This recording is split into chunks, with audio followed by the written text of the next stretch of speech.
last time we finished Route A. So, come on. What? It's like it doesn't recognize my controller until I click. This. Here we go.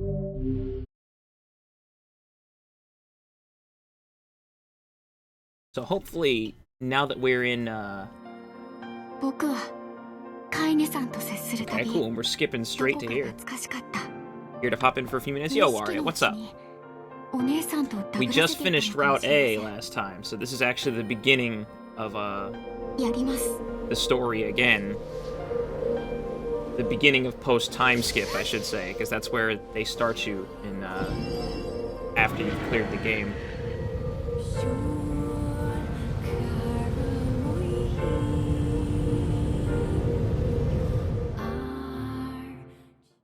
Now, do I get to skip the boss fight? No. Yeah, you're here just in time for spoilers. We're going into Kaine's brain. The sound of rain filled the village. The steep cliffs that surrounded the area magnified sound, causing even the slightest drizzle to rattle like a thunderstorm. Thin wisps of smoke streamed from huts as the villagers huddled in their homes and waited out the rain. A single child, however, had braved the downpour and was now wandering slowly toward the wooden, hawk-shaped weather vane in the center of town. The wanderer reached the vane, which had existed for as long as any could remember, and stared. The child's face was simultaneously delicate and fierce, like a teacup that had survived a shipwreck. Those traits combined with pale white skin to give the face an almost sexless quality. If the beak turns east, I go home. If it stays west, then The child blinked. Rain slowly dripped down the young one's short hair and began its long descent to the ground. Come on. Come on! The child felt a slight breeze and watched as the veins slowly creaked to life. Spinning this way and that for a moment, it finally settled with the beak pointed firmly toward the east. Firmly. East? Really? Before the vein could move again, a jagged rock came spinning and tumbling through the air, striking home against the child's head. The force of the blow dropped the child to the ground as a hail of stones began to fall all around. Oh no, they found me. A heartbreaking smile crept across the child's face as the stones continued their assault. Through the sound, the rain of multiple footsteps grew louder before a voice rang out. Yoo-hoo! Kaine! The voice belonged to Demo. Demo? Daimo? Worst of all the bullies in the area. As Kaine struggled to stand, a final stone came skittering through the mud and bounced against her foot. Blood oozed from a cut above her eye and blurred her vision, but she could make out the shapes of Daimo and his usual gang of idiots. The boy seemed taken aback for a moment by Kaine's seeming indifference and the blood dripping from her face, but quickly regained his bravado. What's up, freak? You like the rain? You like getting all wet? Or did you finally decide to run away from home? Though she knew it was futile, Kaine returned to leave. Before she could get more than a few steps, the other children scrambled to surround her, cruelty burning in their eyes. Kaine knew those were not the only eyes on her. The tormentor's parents watched from the safety of their homes. She was attuned to this sensation. It was one she had experienced many times before. While some villagers simply turned a blind eye to the actions of their children, many encouraged it openly. In a society ruled by superstition and fear, Kaine was something to be hated and, if possible, destroyed. I didn't say you could leave, freak! You freak! I can't, it's like Demo? Daimo? The Daimo.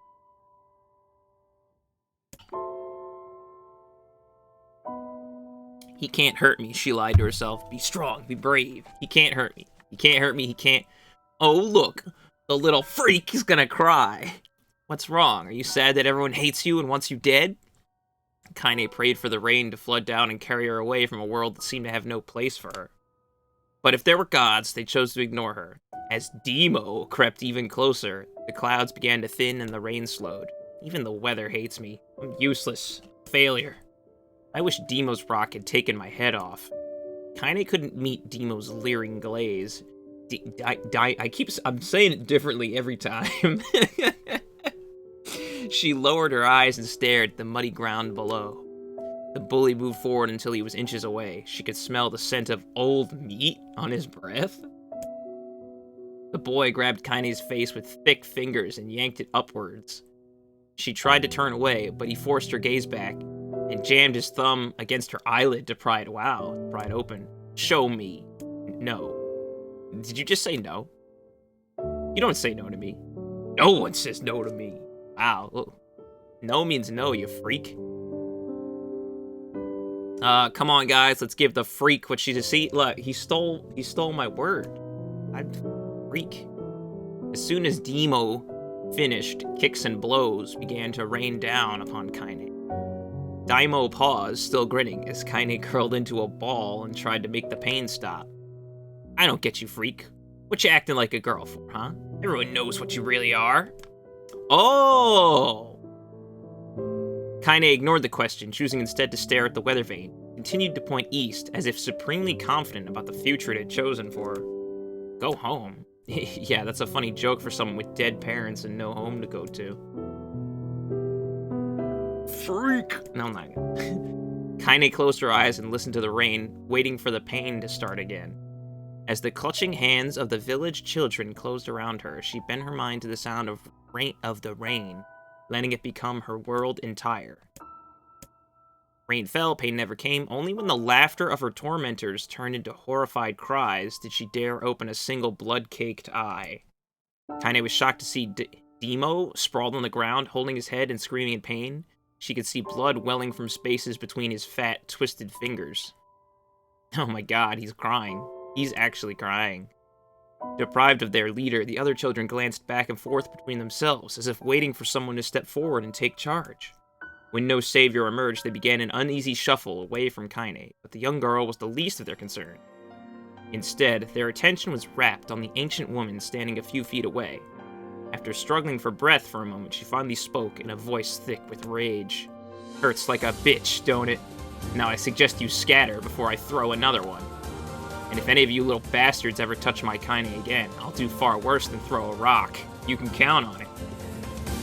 The old woman crouched down and gently touched the hand Demo was using to cover the wound. Before he could think to protest, she ground her palm into the wound and twisted back and forth. Ow! What are you doing? Quit whining. Ain't no one ever died from a scratch. You hit me with a rock, you stupid bitch. A big one. That thing could have killed me. The old woman shrugged. Death is the best cure for stupid. Daimo's face twisted with rage at her words. Locking his eyes on Kaine, he took a step backward and spat on the ground. Get out. Leave this village. No one wants you here, either of you. I like these narrative parts, and like they did this in the text adventure forest too, but they like played music for when the like certain stuff happened in the text. So just like that to sort of like psych you up, I guess. Really good I guess that's part of sound designs. There's a really good sound design, right? Seeing the old woman grab another stone, Demo and his companions turned tail and ran. As they fled, the old woman grabbed her side and barked out a single laugh. Ha! Ha! Music is the greatest strength of visual novels and digital novels in general. Oh yeah, fair point. I hadn't considered. I don't play a lot of those, so I hadn't considered that. But that obviously that makes sense, right? Look at the fat boy go. Guess he's healthy enough to run from a fight. The woman's smile faded as she turned her attention to Kaine. Kneeling down, she removed her shawl and placed it around the young girl's shoulders, then produced a cloth from the folds of her dress and began blotting out the blood on her forehead. Oh, Kaine, she said, why didn't you fight back? You're stronger than that lot. The words of her grandmother stung Kaine, and she turned away. Don't be nice to me. I don't deserve it. Nothing matters anymore. Her tears, held in check for so long, finally began to fall on the muddy ground below. I wonder if this is her... I mean, she said her parents are dead, but I wonder if this grandma character is just someone who took care of her, rather than like a blood relative. I don't know. I'm just speculating now. Everyone hates me. They think I cause bad things to happen. They think I'm a freak. I wish I was dead. As Kaine's tears turned to sobs, she felt her grandmother's hands on her shoulders. Despite her advanced age and diminutive size, she was a woman of surprising strength. Kaine found herself unable to turn away. Don't talk like that, girl. It's a river wide and deep that flows between the realms of this world and the next, and it grants no mercy to any that attempt the crossing. You got a duty to fight until your last breath. Oh, see, now, when Kaine dies, when we first recruit her as a kid, or dies, and then we sort of like call to her and say, like, hey, don't give up. We're your friend now, even though we only met 5 minutes ago. But Kaine was floating, and they pulled her out of like water, you know. So I don't know if they're just calling back to that metaphor, or if like that is the reality of this game. I don't know. The old woman tightened her grip and tried to still the tremor in her voice. You know the pain of losing someone close to you, Kaine. You know because you survived it. As the words hit home, Kaine was struck by the force of her love for the old woman. As a young child, she didn't even know of her grandmother, but when her parents died, the woman quickly accepted her as her own. Okay. Grandma, as Kaine called her, was cunning, vulgar, and quick to violence. Their first few years together had not been easy, but with each year that passed, Kaine and her grandmother had grown closer. However, it was only now, sitting in the mud with tears and blood caking her face, that Kaine truly understood the depths of her affection. Here was a woman who had seen hard times, who had seen death, who had fought through all these things and somehow emerged on the other side. If anyone could understand Kaine's pain and loneliness, it was her. Do I make you sick, Grandma? Of course not. Don't be an ass. Kaine drew her grandmother's moth-eaten shawl around her body and shuddered. But my body, it's not normal. If I was normal, then Mom and Dad wouldn't... I'll not hear another word of this nonsense. You're my granddaughter, and I love you, and if folks have a problem with that, they can just go to hell. With that, the old woman reached out and placed a wreath of dried flowers in Kaine's hair. The skill it took to bend the flowers without breaking the stems or losing a single petal was remarkable, and the beauty of it made Kaine want to cry all over again. Oh my gosh, these are lunar tears. Oh, she had she had that crown of lunar tears in her, in her shack. I guess it was a shack when we first met her. Lunar tears were legendary flowers. Most people could live their entire lives without ever seeing one, and yet her grandmother had somehow collected a dozen or more. Kaine reached up and touched the wreath as if she couldn't believe it was real. Where did you find these? Just stumbled on them while I was out doing the shopping. The old woman turned away as she spoke, leading Kaine to suspect the search had been more difficult than she was letting on. The pains she took to construct the ornament, let alone track down the flowers used in its construction, made Kaine's heart hurt. She reached up and gently adjusted the wreath, admiring the way it felt between her fingers. Didn't quite turn out right, said her grandmother as she squinted at it. These old hands have trouble with delicate work, but it sure looks good on a pretty girl like you. Kaine blushed and turned away. You think I'm pretty? Of course you are. What a fool thing to say. Thank you, Grandma. Her grandmother smiled. We're gonna be fine, you and me. Long as we got each other, we'll be just fine. Kaine took her grandmother's hand in hers, and the two of them struggled to their feet. As they began the long walk home, Kaine gripped the hand with all her might as if trying to stop smoke from drifting away on the wind. The rain had stopped. Kaine stood beneath the weather vane, watching it spin in lazy circles, no longer caring about the direction it faced when it stopped. I don't need to escape. I have a home now. Grandma loves me and that's enough. Ooh, my throat just gave out.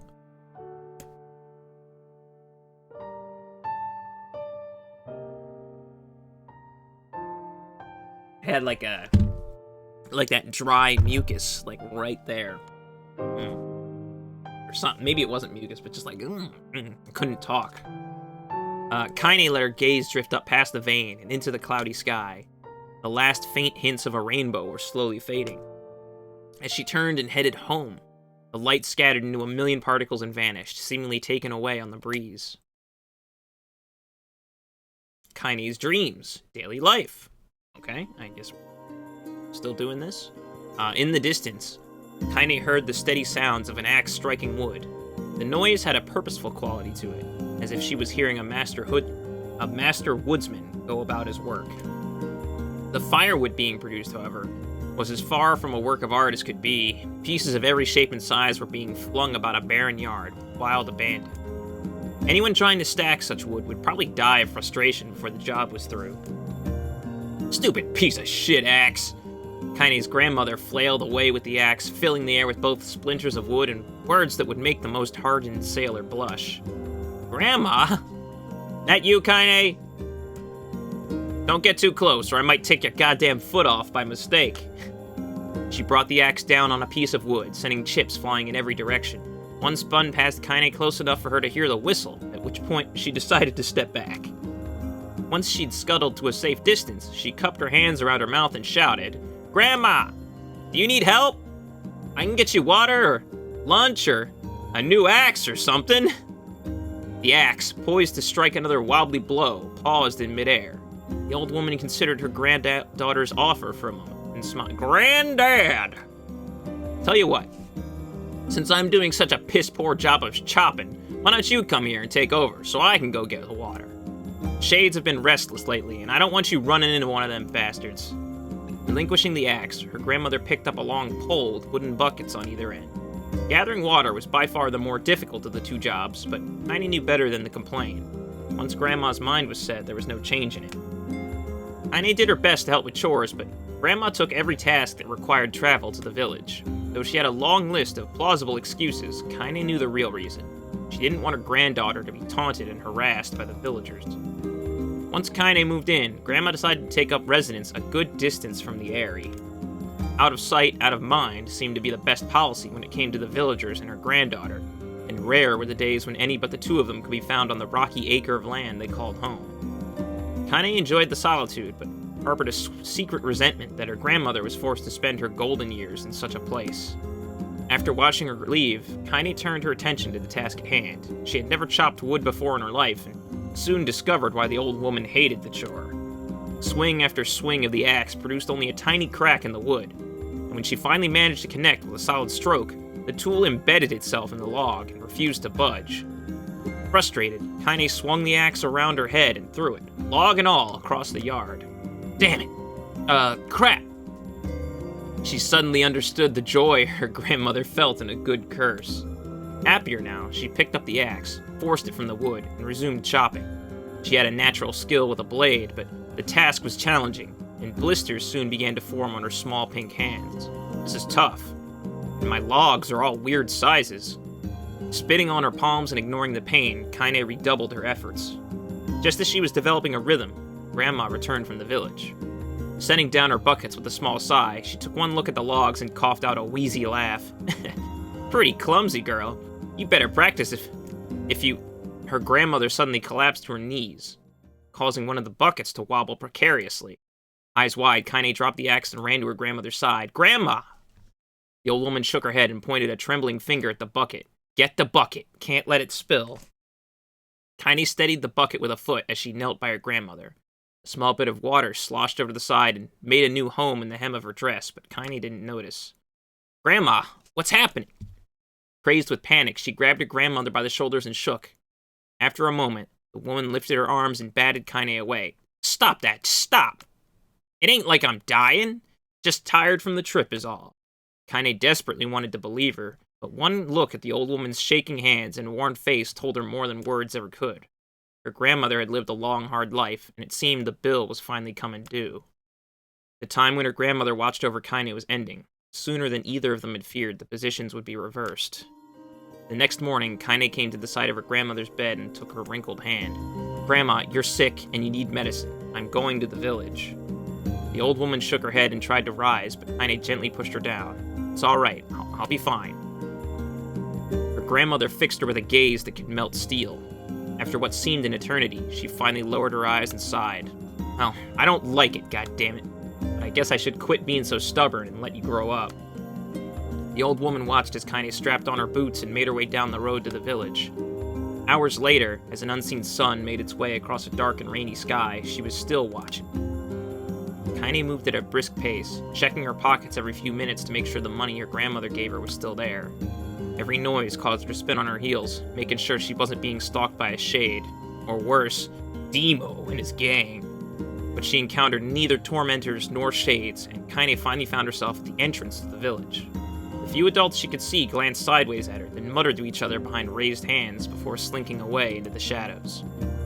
Her heart racing, Kaine took a series of rapid, shallow breaths and tried to calm herself.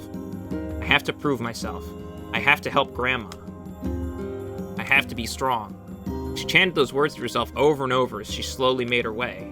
Finally, her eyes settled on a rotund older woman who was angrily waving her arms in the air and telling anyone who would listen exactly what she thought of Kaine's presence.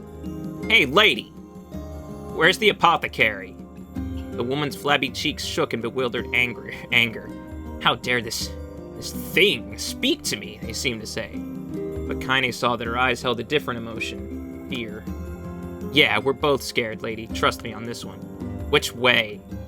The woman pointed at a small building to her right before hitching up her dress and stumbling off in the other direction. Kaine cringed, expecting a stone to come flying from the assembled crowd, but none came. Her mind was filled with a strange sense of pride as she made her way to the apothecary. But the new emotion had little time to take root, for as soon as she opened the door, she noticed a familiar customer at the counter. It was Demo. He clearly had been sent here on some kind of family errand, because his gang of followers was nowhere to be found. "Oh my god," what are you doing here, freak?" The insult was delivered without force, and Kaine happily ignored it. Stretching on tiptoes to see over the counter, she asked the shopkeeper for the medication. "Huh, that old bitch finally keel over? Go to hell, Demo." The boy's eyes grew so wide they seemed ready to fall out of his head. Before he could let fly a comeback, or worse, a punch, the apothecary told them to knock it off before he kicked them out of the store. Demo slunk out of the shop, cursing Kaine under his breath. Once he was gone, she allowed herself to breathe once more, taking a brief tour of the shop while the owner prepared her medication. Countless tiny bottles filled the cramped store, each with a label written in some indecipherable language. An ocean of aromas assaulted her nose, creating a scent that was exotic, but not altogether unpleasant. Seeing such a variety of supplies gave Kaine a sense of peace. Surely, in a world so vast, there would be a place she could call home. On the far wall, behind the counter, rested a portrait of a stunning young girl. The picture had once contained bright, vibrant colors, but time had worked its cruel magic, and they were beginning to fade. The beauty of the work, however, remained undiminished. "You like that picture?" Kaine turned to find the apothecary with a small vial of medicine in his hand. His eyes were gentle but sad, and they seemed to stare through her and into nothing as he spoke. "That's my daughter. I sketched it when she was just a little girl. She's been dead a long time now." Kaine didn't know how to respond. She just stared at the portrait and tried to come up with the right words. "Pictures are wonderful things," continued the shopkeeper. "They let the ones closest to you live on forever." He shook his head slightly, then looked down at Kaine and smiled, handing her the medicine. He reached into his sizable green apron and produced a handful of old wax crowns. "You should have these. There's no one left that I wish to draw." Kaine took an instinctive step back, causing the shopkeeper's face to darken. "Yes, I've heard the rumors about you. It's a small village, and word travels quickly. Between you and me, I'm not sure which of them to believe, but I also don't think they matter much. I know your grandmother, Kali, and I think the way she was driven out of this town is just deplorable." "Grandma's name is Kali?" thought Kaine suddenly. She was still mulling this new fact over in her mind as she reached out and gently took the crowns from the apothecary's hands. "Your grandmother is an old friend of mine, and I owe her much. I wager she would like it if you drew a picture of her. Yes, I think she would like that very much." Kaine murmured a quiet agreement, but inside her heart was bursting. Never before had a villager treated her with anything but complete contempt. It was a tiny, almost imperceptible step, but it was still a step nonetheless, and with enough tiny steps, she might one day discover the rest of the world. When Kaine returned home, she found her grandmother asleep in her bed. Her feet were blackened and raw, even bleeding a bit in places, leading Kaine to think she'd been pacing around the room until exhaustion finally caught up with her.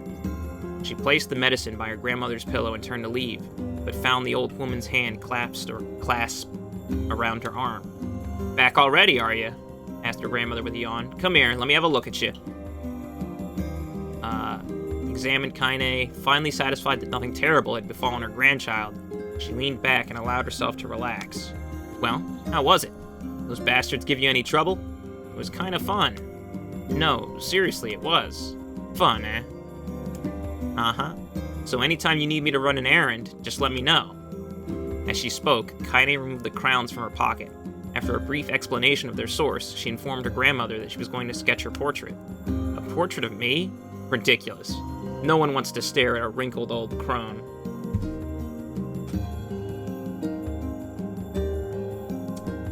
"Hey, Noah. But Grandma, it'll make you live forever. Or shit. Throwing back the sheet from her bed. Living forever would just piss me off. Now put those crowns away and help me with dinner.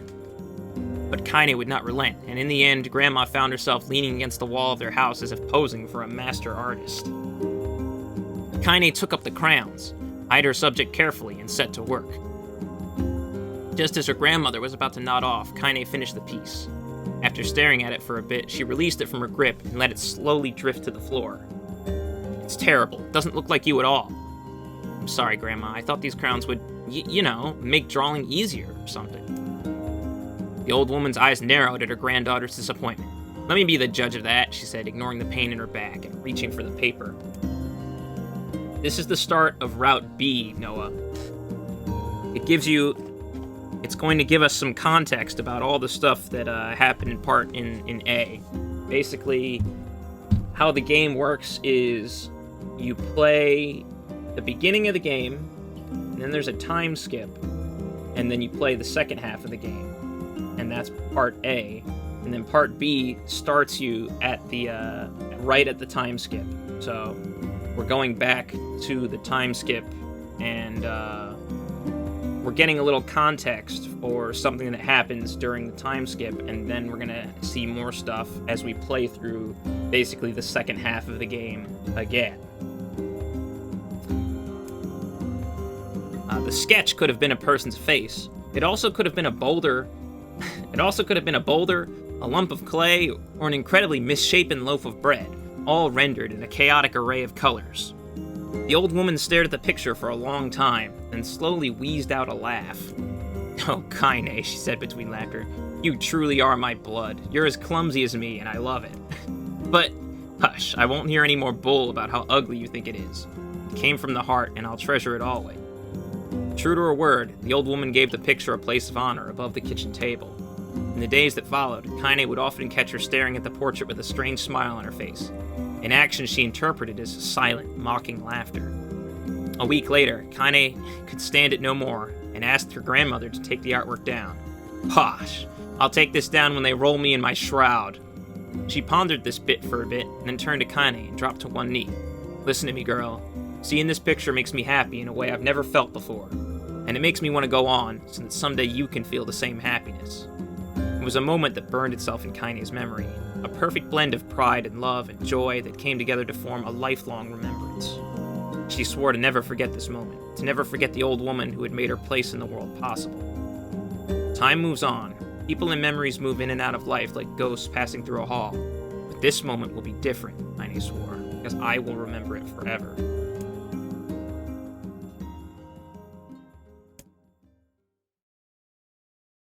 Kaine's dreams, separation.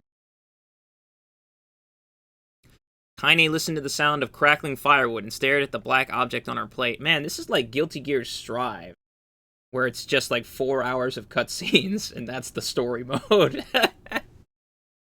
She'd been pushing it around the wooden disc for a good 10 minutes, ignoring the bemused stare of her grandmother. Finally, she summoned her courage and gave the object a brief sniff. A sharp, bitter scent flew up her nostrils and made its home there, causing her face to twist with disgust. Grandma, I can't believe you want me to eat a bug. The old woman threw some more wood under the cooking pot and snorted. It's no bug, you fool girl. It's a berry. Why the hell would I be feeding you bugs? Yeah, well, it sure looks like a bug, and I think it's burnt or something because it smells terrible. With that, Kaine held her nose and threw the berry in her mouth, chewing as little as possible. Oh yeah, that's terrible, all right. Hey, you little brat, laughed the old woman. Look at the sass on you. You've been spending too much time with me, and that's a fact. 5 years had passed since the moment when Kaine's grandmother saved her from the bullies. As is often the way with two stubborn people, their relationship had grown in fits and starts, but moved forward all the same. Meals that used to be somber affairs were now filled with laughter and hurled abuse in equal measure. Kaine could not remember a time when she had been happier. As the years went by, Kaine started to shoulder more and more of the daily responsibilities. Her grandmother's legs grew weaker by the day. She could no longer do many of the chores she used to take for granted. And so this morning found Kaine lacing up her work boots with a breakfast of burned berry through her belly. Where are you going today? Asked Grandma suddenly. Kaine looked up surprised. The old woman rarely asked for specifics anymore. Well, I was gonna check out the kelma trees and see if they were ripe. I thought we could make a jam or something. Oh, and I'm going to pick up some flagstones, so I need to take the wheelbarrow. Flagstones? What in the hell for? Kaine stared at her grandmother, then held out an arm and swept it around their home. Constructed mostly of cloth, rope, and rubble, the old place sagged like a boxer in the final round. Grandma, a dying cat could chew through this house. I'm going to build a stone wall so we have some protection. The old woman laughed, exposing her toothless grin to the world. God damn, girl, if a bunch of thieves want to ransack this old place, let them come. We got nothing worth stealing anyway. I'm not worried about thieves. I'm worried about shades. People saw one west of the village yesterday. The old woman tilted her head and stared at her granddaughter. Oh, shoot. I don't know why you have to do it today. We can worry about it some other... Grandma, no. If I don't go to the kelma trees, we won't eat tonight. You know that. A confused expression passed across the old woman's face, and for a moment she was a small child lost at a carnival. Yes. Yes, of course you're right. I'm sorry, Kaine. Lately it seems my mind is... She didn't finish the thought, instead walking over to her nightstand and gently taking the wreath of lunar tears from the drawer. The flower's petals had aged to a brilliant whiteness, and Kaine thought it was more beautiful now than the day she first received it. You're gonna be a true woman soon, Grandma said as she placed the flowers in the girl's hair. That means less chatter about shades and building defensive walls and more talk about how beautiful you've become.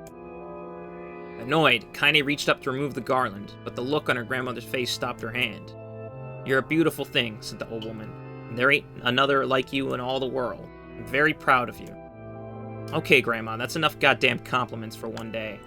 Such a mouth on you. Where did that come from? Gee, I wonder. I'll teach you to sass me, girl. Suddenly, she lurched forward and grabbed Kaine by the ears, pulling her around the room with a crazed grin on her face. Grandma! Grandma, stop it! What the hell?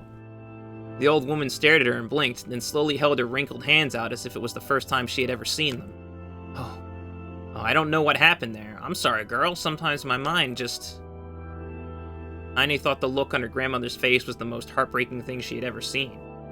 Listen, she began, maybe I should stay home after all. Bonding exercises? More like dying exercises. No, I won't have you stay here to keep an eye on an old codger like me. You go get your fruit and your wall and whatnot, I'll be fine. And when you come back, I'll have a nice grasshopper dinner waiting for you. Kaine rolled her eyes, then kissed her grandmother on the forehead and made ready to depart, trying desperately to ignore the worry that was gnawing at the walls of her heart. Kaine could feel the old woman's eyes watching her as she moved down the path. Don't turn around. Don't turn around, she told herself. But in the end, the temptation was too great. She spun on her heel for one final look and saw a small, bent woman standing in front of a ramshackle hut with a sad expression on her face. God, she looks so old now. It's like the wind could reach down and just carry her away. Kaine worried about her grandmother all day, causing her work to suffer. What little fruit she could collect was tossed carelessly into the wheelbarrow, and she only found a couple of stones before losing interest in the project. Finally, as dusk approached, she decided to call it a day. Cursing herself for the lack of focus, Kaine pushed the nearly empty wheelbarrow back down the path. As she crested the final hill, she suddenly froze in place. The wheelbarrow fell from her fingers and collapsed on its side, sending a few pieces of wrinkled brown fruit rolling back down the hill. Her gaze was transfixed by a thick black cloud that hovered just overhead. Tracing its path with a finger, Kaine suddenly felt her stomach knot in on itself. No. Oh gods, no. Her grandmother's house was ablaze, the flames licking up as if trying to touch the sky itself. Kaine ran, faster than she'd ever moved in her life. Once she tripped on a stone and went sprawling into the rocky ground, but she leapt to her feet and continued running, unmindful of the blood that spilled from her wounded hands and knees. Honestly, like, reading this as text is better than seeing it. Obviously, I shouldn't say obviously, but they probably did this because of budget concerns, you know? But this is, you know, it's better as text, honestly. Even though I am reading it to you right now, chat. But, if I was reading this to myself, you know, like, you can move at your own pace, or, and honestly, it's better to just stretch your imagination, right? I'm reading you a little bedtime story, Waria. As she got closer and closer, Kaine's mind began to race in time with her footfalls. It's too dark. It's too dark. Not just fire. Can't be fire. Too much smoke. Gotta save her. Gotta save her. She burst into the front yard and came to a sudden halt, her worst suspicions confirmed. The smoke from the fire was mingling with the thick, inky blackness of an enormous shade.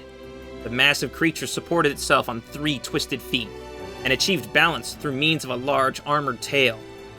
Scales, horns, and claws sprouted from its body in a random, chaotic pattern, giving it the appearance of a lizard designed by some insane god. Seeing Kaine, it let out a roar and flicked its tail, sending small whirlwinds spinning around the yard. For a moment, the creature retreated into a shimmering, inky blackness, as if her mind was unable to comprehend that such a thing could actually exist. Then the smell hit her, a blend of rotted meat and excrement, and the horror became real once more. The creature bellowed again, and this time Kaine responded with a scream of her own.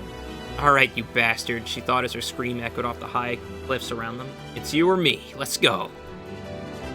Looking at her house back again.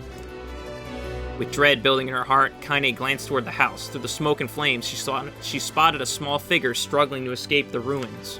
"Grandma!" At the sound of her voice, the old woman began waving frantically. "She's alive!"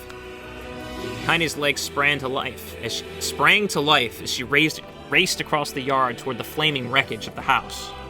Before she could advance more than a few steps, the shade opened its mouth and let out a roar powerful enough to uproot trees and send them flying.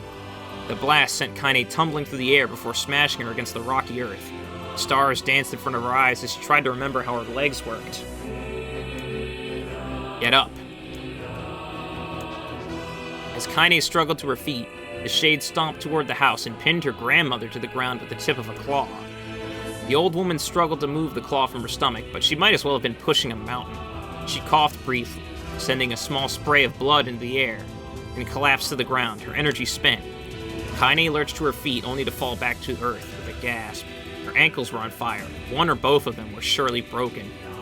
Ignoring the pain that screamed through her body, she began dragging herself across the ground, leaving a drunken trail of dust and blood in her wake. "Grandma, hold on, just a little longer." Her grandmother's face was turning blue, her eyes rolling back until only the whites were exposed. Kaine pulled herself across the ground with maddening slowness, the distance seeming to increase with every second that passed. The shade glanced between the two women and flicked out its tongue, its giant mouth turning up at the corners. Short, panting breaths belched from somewhere deep inside its core. Bastard. Laughing at us. She had no idea how such a mindless creature could experience emotion. There could be no doubt the shade was taking joy in their suffering. "Yeah, I see your plan." The shade moved its claw slightly, allowing Grandma to breathe again. It was clearly keeping her alive, only to snuff out her life when Kaine was close enough to touch her. "I'm gonna kill this bastard." Summoning all her strength, Kaine rose to her feet. There was a sickening snap from her right ankle as the foot twisted backwards, but she forced it from her mind and began to hobble toward the monster. Pulling a small knife from the pouch at her waist, she leapt on the foot that pinned her grandmother and plunged the weapon deep.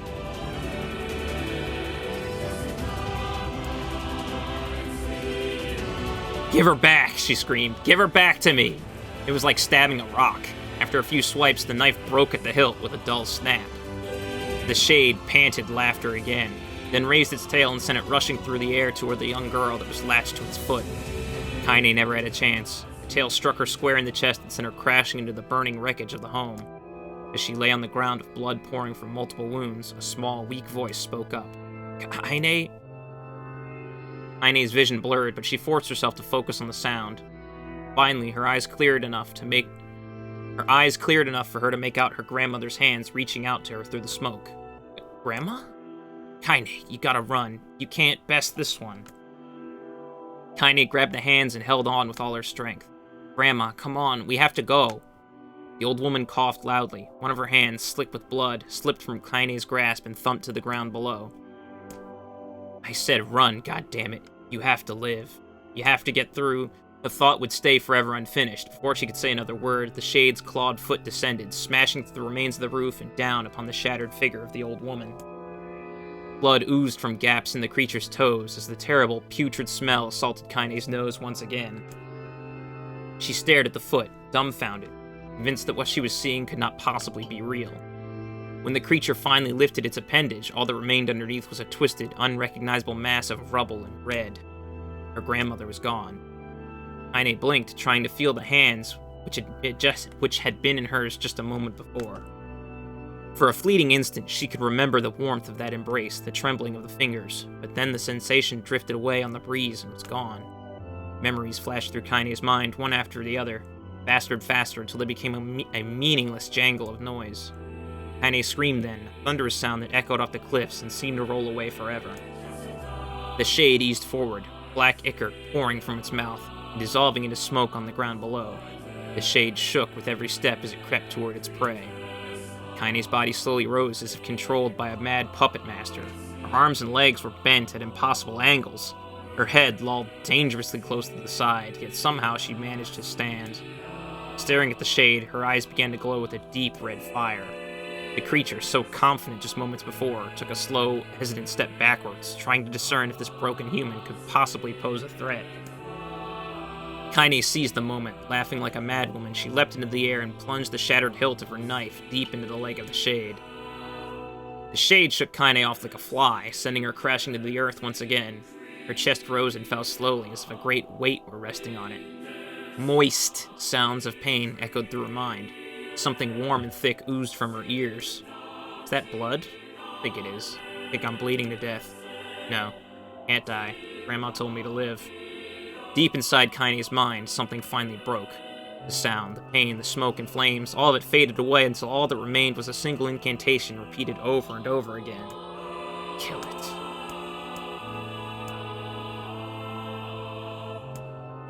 Kill it now. As the spark that was Kaine slowly began to flicker and die, she felt her desire to kill and her desire to live blend into one. The distance between heartbeats grew longer, and longer, and longer. This really is Fate's Day night.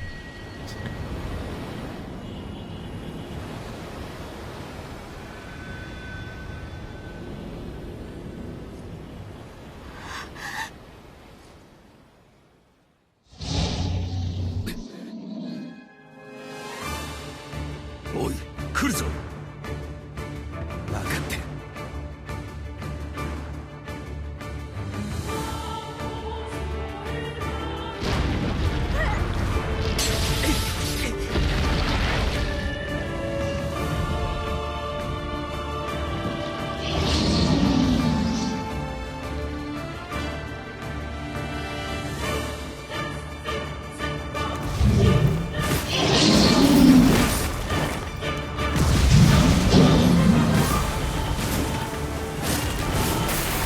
かような姿で生き続けるはいかなる種民か。おぞましいわ。二度と会わなくて済むようここで殺してやる。剣ではない。お前の腕が上がったのだ。存分に暴れよ。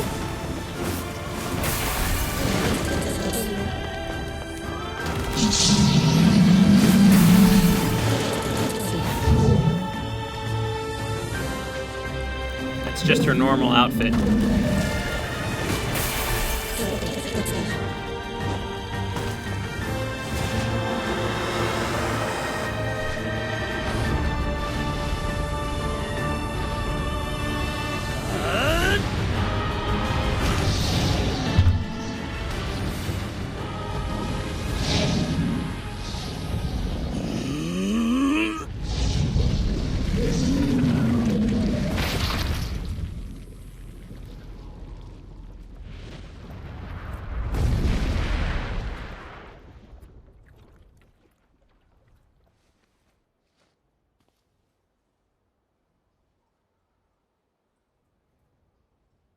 Probably buy this game. I don't know if I can recommend it yet. Honestly, I would just say play Automata instead. So far. So far this game's very tedious. It's not very fun. But I'm enjoying myself, but I don't know if I can recommend it just yet. You beat Automata? Okay, well then I don't know. If you want to play it, get it, I guess. I loved Automata, and so I wanted to play this one. That's why I bought it for the PS3. And I never got around to playing it on my PS3, so I got the remake. Got this remake. Gently, weakly, softly, the shade, sure that its tormentor was dead, turned and stomped off toward the horizon. Stopping along the way to bellow one final roar. Couldn't kill it. Shamed beyond imagining, Kaine tried to turn her head to the side, but only succeeded in coughing up a huge gout of blood. It was getting difficult to see, and only after a moment of fierce concentration did she realize that her left eye was gone. Laughing to herself, she turned her remaining eye to the ruins of her home and noticed a ragged stump of arm resting a few feet away. Yeah, that's mine, she thought with a mad giggle. This is gonna make Clappin' a real bitch. Huh! Cried a sudden voice from the depths of her mind. Finally gonna die, are ya? Well, you had it coming. Go to hell, Demo, she thought at the unseen assailant. Go to hell before I pluck out your eyes and feed them to a dog. The voice of her childhood terror evaporated into smoke, only to be replaced by another, more recent voice. Hold still, said the apothecary, materializing from the ruins like a ghost. I want to draw you. That way you can live forever. No, stop. Don't want to live forever. Want to die right here. I see. Well, if that's what you want. The spectral shopkeeper fluttered in and out of existence for a moment, then produced a small piece of paper and sketched quickly. After a few seconds, he turned the page to Kaine and smiled. Since you rejected my offer, I decided to draw someone else. It was a picture of her grandmother, real as life. Kaine opened her mouth to thank the man, but stopped as the picture began to blacken in the middle. Before she could say anything, dozens of multi-legged insects began to swarm across the image, tearing at it with sharpened pincers. Stop. No, don't hurt that picture. Alice Madness Returns is your favorite game? Huh. Kaine reached out with her remaining arm and waved futilely at the air. To her surprise, the insects fell off the picture to the ground below, where they vanished into tiny black tendrils of smoke. Relieved, Kaine turned her good eye back to the picture, only to open her mouth in a silent scream. The sketch now showed her grandmother as she truly was, a smashed, unrecognizable lump of nothing. Now this game's Resident Evil? No, you missed the Resident Evil part. We already did that. There's a different Resident Evil part. You missed it. That was back in the prequel, in the before the time skip. The apothecary smiled, then broke into a jolly dance. See that? He cried as he danced his jig. It's perfect now. She looks just like you. Ha cha cha cha. I look like that? God, I'm gonna die. Drowning in despair, Kaine laid her head back in the mud and smoke of her ruined house and waited for the end to come. But just before she let everything go, an unfamiliar voice began whispering in her ear. Ain't you got a wish, sunshine? The voice was vulgar and fierce at the same time, as if insanity had somehow found a way to take form. Kaine wanted to scream as the voice crawled under her skin, but her lungs refused to work. You know, a wish. Like a prayer or something? Why don't you get on your knees and start praying to heaven? Please, invisible man in the sky, save me. Kaine finally resorted to shouting at the voice with her mind. I don't make wishes. They don't come true for me. I'm a curse. A freak. I should be left to die. The other voice boomed in her ears. Oh, you're the best. Kaine glanced down and saw a black, shiny substance oozing from her legs. She tried to brush it away, but her remaining arm would no longer respond. The substance slowly crept around her feet and then began moving upward toward the rest of her body. This death? This what it's like? Or is my mind just losing itself? She could feel the slime oozing upward, feel the hot, searing pain it left in its wake. Whatever else might be happening, she was still alive, and this was real. Come on, said the voice, let it go. Kaine tried to ignore the voice and concentrate on the pain, but the newcomer would have none of it. Don't ignore me, sunshine. You're ready to give up, ready to die, so why not let me have it? Have what? Your body. Come on, give it to me. Give it to me. I want to stand on the ground, feel the rain, taste the wind. The voice paused as if licking its lips. When it resumed, it was filled with mad, unabated joy. And I want to take your hands and use them to choke the goddamn life out of people. I want to tear out their throats and bathe in the blood, just like before. In response, Kaine shifted her head and vomited. The warmth of it crept down her front and mingled with the pain of the encroaching black ooze. Are you a shade? Yeah, maybe. What of it? The slime reached her face, crept up past her nose, and slowly oozed into the socket of her missing eye. The moment it touched her brain, Kaine was struck by the most powerful sensation she'd ever felt in her life. It was ecstasy. She wanted to scream with delight, but all she could manage was a small, whispered moan. Feels good, don't it? Yeah, what can I say? I know how to please the ladies. Now give me that body. Come on, give me the body and I'll give you more of this feeling. It's a fair trade. A black lump began to protrude from Kaine's side. As she watched, it grew longer and thicker, eventually taking the form of her missing arm. I can see better, she thought. My eye must be growing back too. The slime reached up to envelop the rest of her face, but she managed to brush it away. Stop. Stop. The black ooze hesitated, as if considering this request, then quickly shimmered down her body before disappearing in a cloud of smoke. Ah, what the hell, Sunshine? We had a deal. I thought you wanted to die. Grandma said, can't die yet. A brief image of her grandmother, bloodied and broken, flashed before her eyes.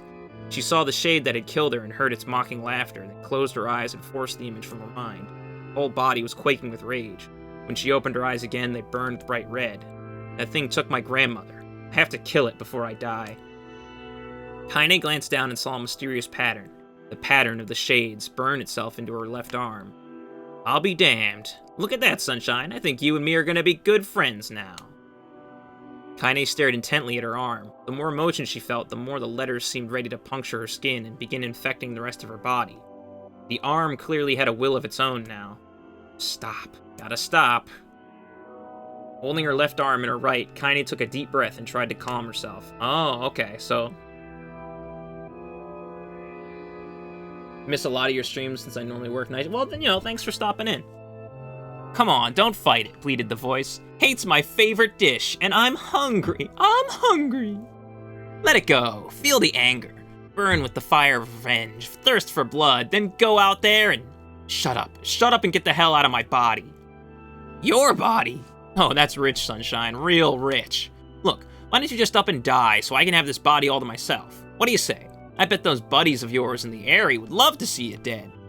Kaine grabbed a nearby shard of glass and tried to saw off the shade-infected portion of her side. Before she could, her darkened left arm grabbed her right wrist, crushing it. Kaine screamed and dropped the shard as the sound of bone crunching on bone filled the air. Now this feels like a fanfic? No, it makes perfect sense. Stupid idiot girl, you're possessed now, and there ain't no going back. Possessed? Yeah, you and me, we got what you might call a timeshare arrangement. Remember how folks used to think you were a freak? Well, wait till they get a load of you now. Kaine looked up, tears in her eyes. The sky seemed smaller somehow, darker. Is this because of that shade? Is this how they see the world? So, listen. I know this whole possession thing seems a bit sudden, but it ain't all bad. There's plenty in it for you, too. I'm a very powerful creature, Sunshine, and now that power belongs to you. You got enemies? People you want to kill? I can make it happen. That little fat kid who kept picking on you? That big old shade that squashed your granny? We'll wrap them up in their own assholes. No more abuse for you, no more pain. Wait, you're a shade. Why would you help me kill another shade? What, you think I'm some kind of racist? Some killing snob? I don't give a goddamn who you murder, honey pants. I just want to drink from the well. Kaine considered this as she struggled to her feet, power of the shade coursing through her. The smoke from her house was drifting away with the wind. She enjoyed the way the cool evening breeze felt on her new left arm. After a long pause, the voice spoke up again. So, how about it? You and me? We can have some good times together. Look, I'll even take care of the bloody part if you don't want... Fuck off. I'll handle the killing. And look at you go. Oh, we're gonna have so much fun. Hey, so, listen. My name's Tyrion, and if you ever need me, I'll just be hanging out in this piece of meat you call a heart. Now get to it. The more you kill, the more your heart turns rotten and sour. And I like it. Why does this narration of a messed up story have underlining humor? I mean, it's Yoko Taro. Yeah, I think this can work. I'm gonna find that shade, and I'm gonna strangle it with its own guts. And when I'm done, I'm gonna do the same to you, Tyrion. Count on it. Ha! I've shit bigger than you. I've shit bigger than you, so good luck with that. Based antinatalist humor. This is a shitpost. Oh, and hey, one more thing. Right now, you and me are sharing this body, but if you ever run out of hate, if you ever, go soft, then I'm gonna take over everything. So keep on killing, and watch your back. The voice grew fainter and gradually faded away, fading to somewhere deep inside Kaine herself. Kaine waited until she was sure the voice was gone, then waved her new left arm around a few times. It feels perfectly normal. So basically, if you've ever read or watched Parasite, which is funny, I actually read that manga before it was an anime. Very good. I actually enjoyed it a lot. That's basically what we've got here now. We have a parasite, the Shade, has infected Kaine, and this happened before we met her, before the time skip. So now we're sort of getting like Kaine's backstory here. Parasite's a classic. Yeah, it's great. Desperately, she began poking and prodding at the new limb, determined to find something wrong with it. She didn't want it to feel normal. That would mean the creature inside her had already won. I am not a Shade. I am Kaine. Repeating this mantra in her mind, she slowly began digging through the rubble of her house, being careful to ignore a certain red-stained spot in the corner. Finally, after what seemed like an eternity of heartbreaking work, she found what she was looking for. It was the wreath of lunar tears. Though it had been through hell and back, the garland's petals were as bright as ever. Kaine started to place it in her hair, then slowly lowered the wreath and stared at it. I'm sorry, Grandma. I'm so sorry. But I don't deserve to wear this anymore. This time, I don't think there's any going back. You always dreamed Skullgirls would get an animated series. It'd be pretty cool, I think.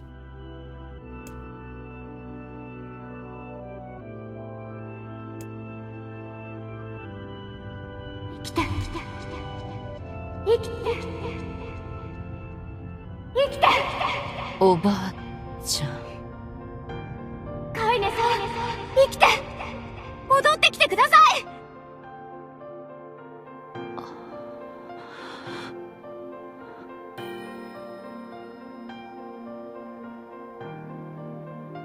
お前たち。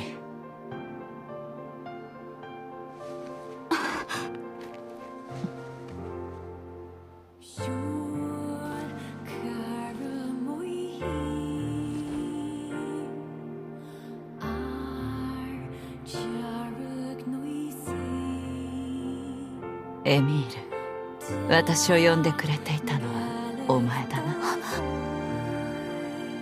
僕のことわかるんですか？エミールはエミールだ。私は間違えぬ。カイネさん、ありがとう。おかえり、カイネ。ずいぶん立派になったな。どのくらい眠っていたんだ、私は。5年だよ。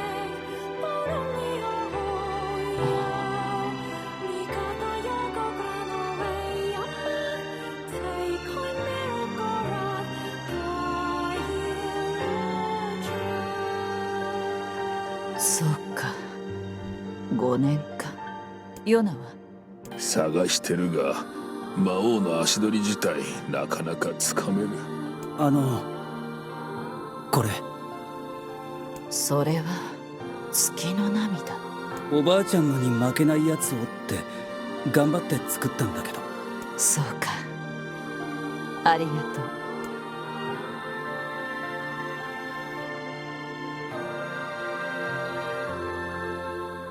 長く石化されていたカイネの目覚め、エミールの見せた優しさ、再び出会う喜びを俺たちは噛みしめていた。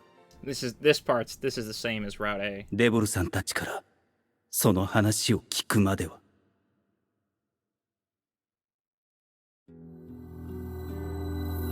なぜなんだ、どうしてなんだ、デボルさん、ポポルさん。分かってちょうだい。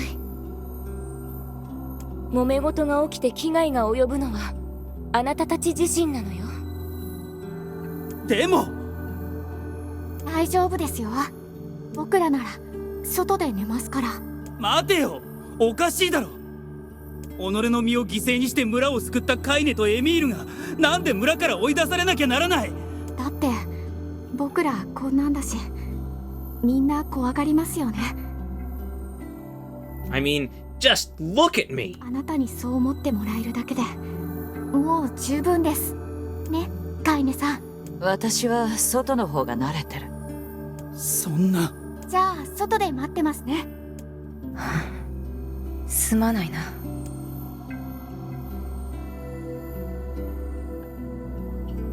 Yeah, no worries.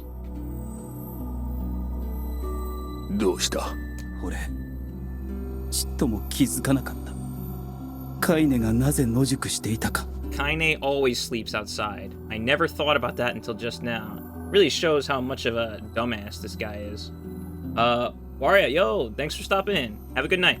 ちっとも気づいてやれなかった。くそ。今日はもう休め。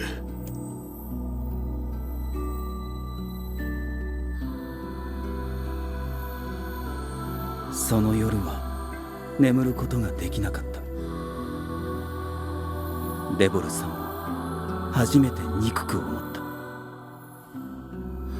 ポポルさんを冷たい人だと疑った。だがそんな俺の感情には意味がない。彼女たちは村を第一に考えた結果、ああいうしかなかっただけだ。村人たちを魔物の恐怖から守ろうとして言ったことだ。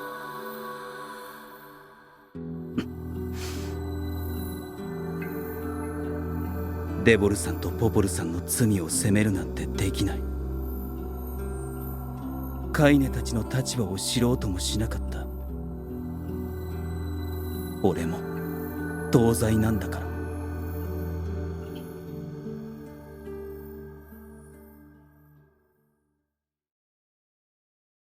In the end, though, our character never does go out to sleep with them outside of the village.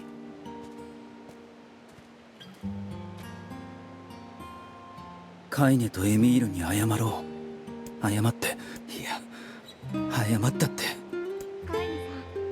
この声は。カイネさんとまたお話ができて、僕嬉しいです。I was really hoping we would get scenes like this in Route A, but it makes more sense to put him in B if we're getting more of Kaine's perspective on the game. Kaine and Emil in Route A, we're just told, you know, they hang out, you know, they hang out every night because they can't go into the villages. And I thought that was really, really shitty of the MC to just not be with them. You know, if these two are roughing it every night. And I also thought it was interesting that it's like, oh man, these two seem like they're closer than they are to the main character, you know, to like us, the main character. It feels like we've always been the odd ones out in this game, you know? そうか。私もだ。カイネさんを助けるために僕頑張ったんですよ。一生懸命磨いてみたり、お湯をかけてみたり。お湯をかけたのか。はい。でも全然ダメで。石化を解いてくれてありがとう、エミール。ちょっとだけ姿が変わっちゃいましたけど。辛い思いをさせてしまったな。でもこの姿も悪いことばかりじゃありません。こうしてカイネさんを見ながらお話できるようになりましたし。そうだ、カイネさんのこと聞かせてくれませんか？私の話はつまらないぞ。カイネさんのこともっと知りたいんです。This game's Dragon Age Inquisition? I mean, didn't this game come out before Dragon Age Inquisition? わかった。私に魔物がつく前、子供の頃の話だ。私は少し変わった体をしているせいで、村では厄介者として扱われていた。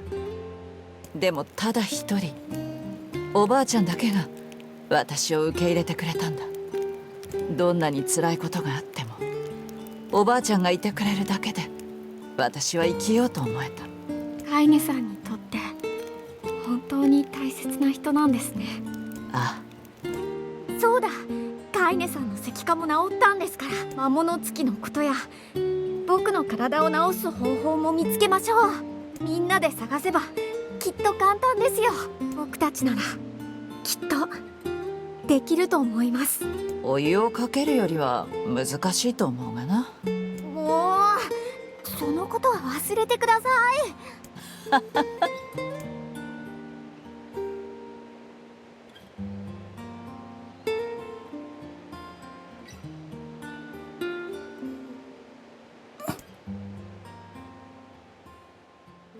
So we're still going to be playing as the main character, but we're just going to get like extra scenes, I guess.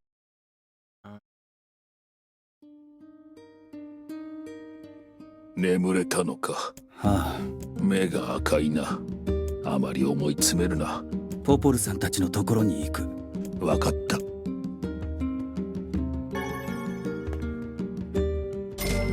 Hey, money, money, money. なんだそれ。これは母さんの日記だよ。Mom's diary. That's new. Here to post and interact after I get a snack. Hey, that's close enough rhyme. Yo, what's up, DJ? 母親の。ああ、国門病にかかって俺が小さい頃に死んでしまったんだ。すまん。いや、これは唯一残っこれを読むと。そうか。だけど奇妙な。ああ、それは The last entries of Mom's diary. おい、聞こえておらんのか。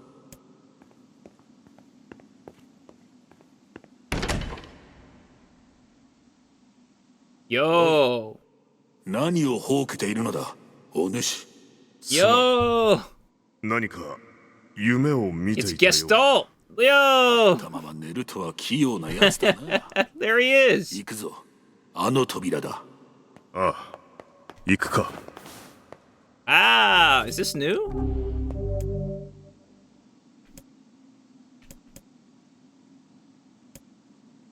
Proceed beyond this point and you'll be unable to save until the battle is over. What is this? Hold up. Nier Replicant Mom's diary.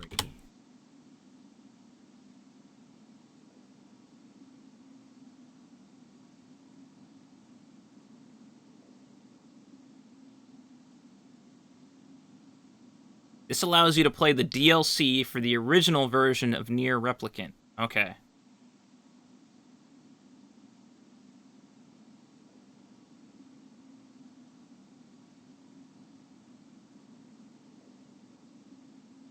Wow.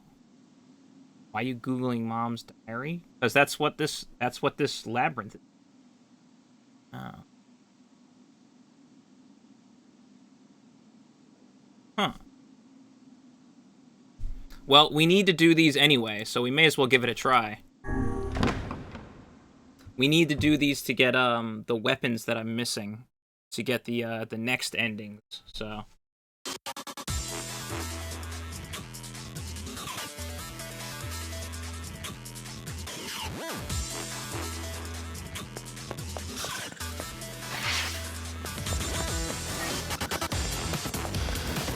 Oh, yeah.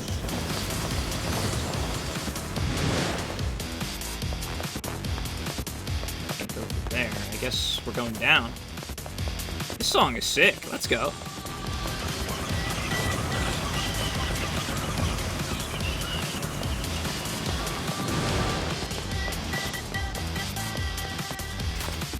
Where am I going? Oh, there's someone over there. Can I jump over this? Oh, I guess I can. Nice.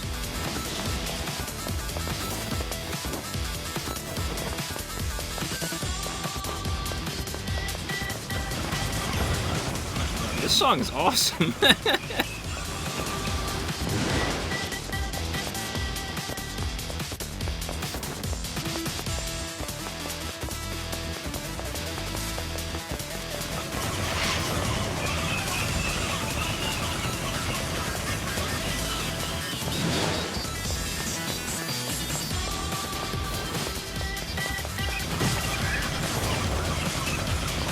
Bit of illegal how lit this song is. Okay.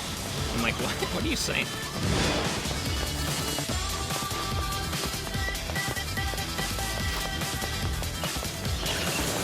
Ow. Ooh, that did a lot of damage.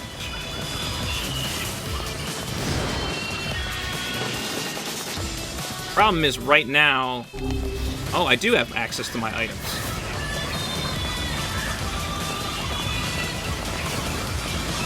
I forget which normal song this is, but it's a remix. I remember.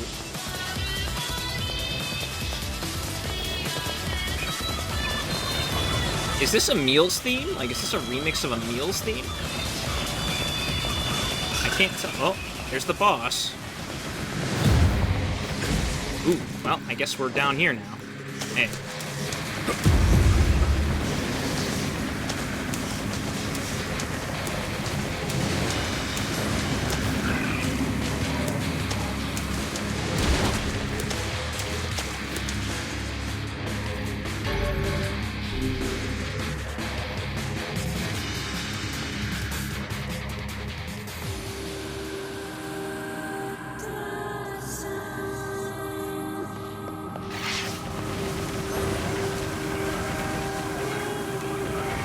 Fortunately, I'm pretty strong, and this is probably just the first. The first DLC was easy, probably, so I think we have a couple more of these to do in this one dungeon, but I'm probably strong enough to handle them.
Yo.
Guys, being able to teleport is a little annoying, actually.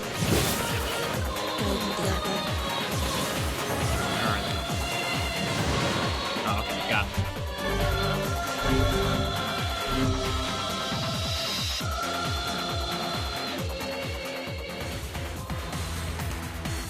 The dragon's corpse brought death to the world, delivering unto it the power of magic.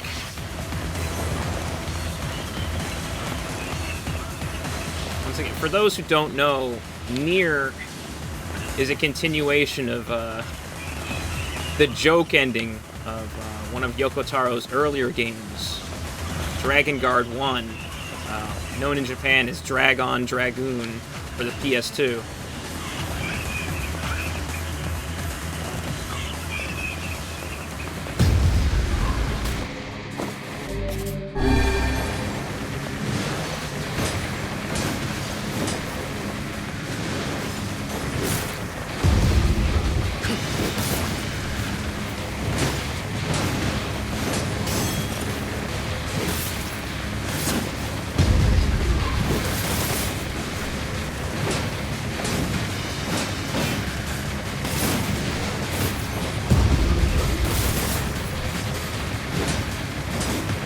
Drakengard. Oh, you didn't know Drakengard was Dragon Dragoon? Yeah.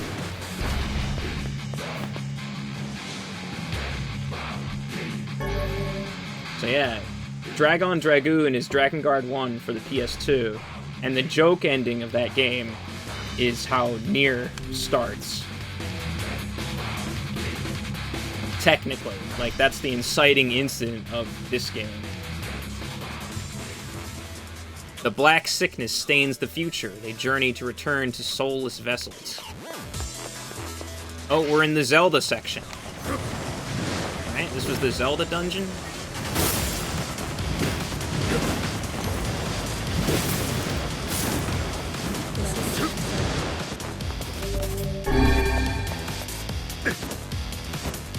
Oh, no! My platforming skills have failed me.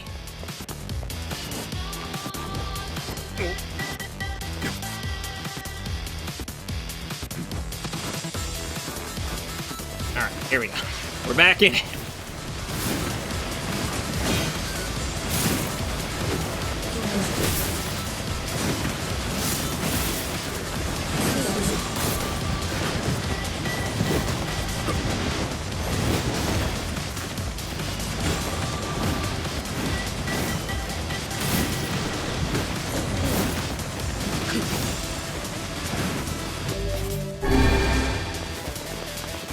This is very anime OST, yeah?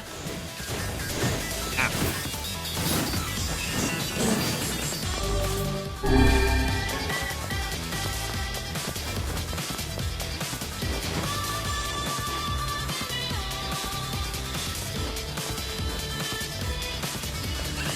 Ow.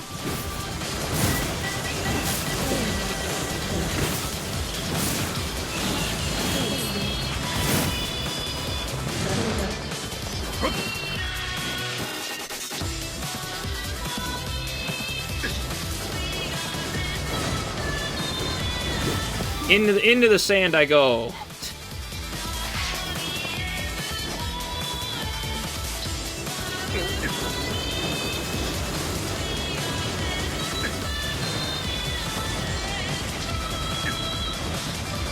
We'll just shoot at him from over here. He can't get me.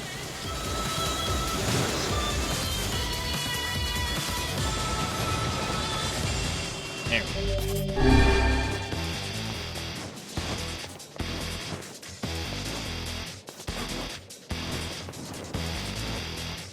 Ah, come on!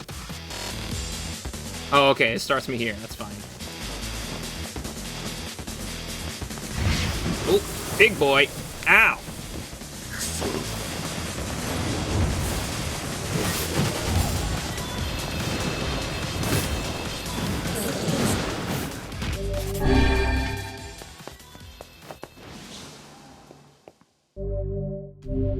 Obtain the Kabuki outfit. Does it feel weird to have to deal with the bullet hell aspect from a 2D platformer perspective instead of first person or third person?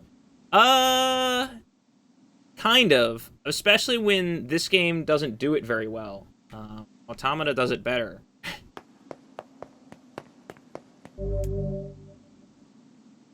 Alright, so I assume this is the second door.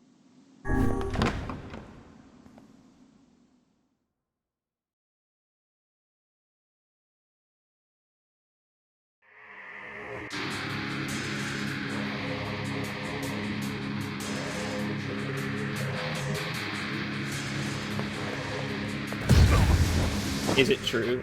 Did you bring a chick home with you? Yeah. The following... Oh! Okay, I guess no magic in this room.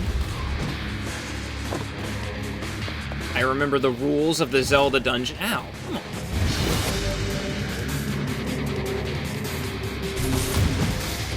No sword swinging either. Okay, what about... No guarding.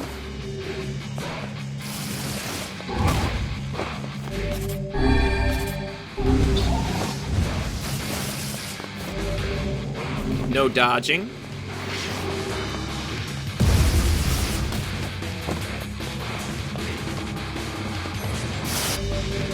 No jumping.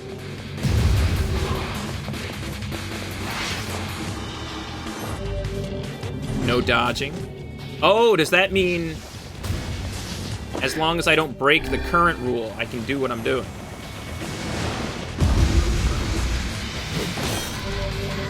Alright, so no attacking.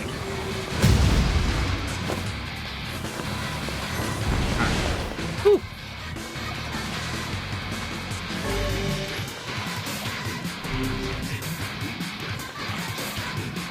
No fun allowed. The combat reminds you of Darksiders. That's a game I haven't played. I know that's supposed to be like edgy Zelda, right? So maybe I should play that.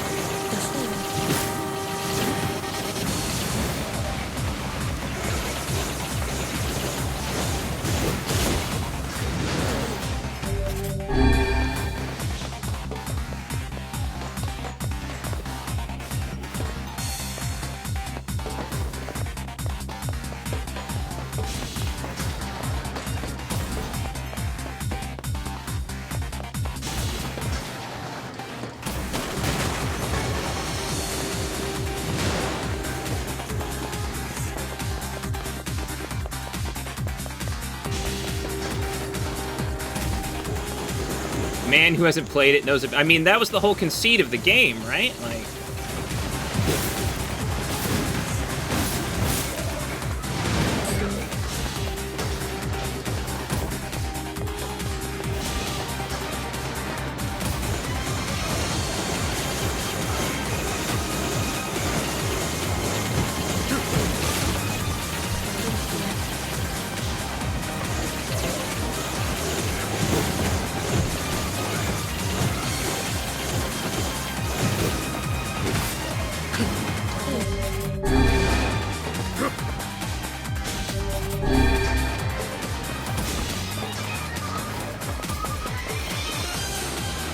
閉じ込められたようだな。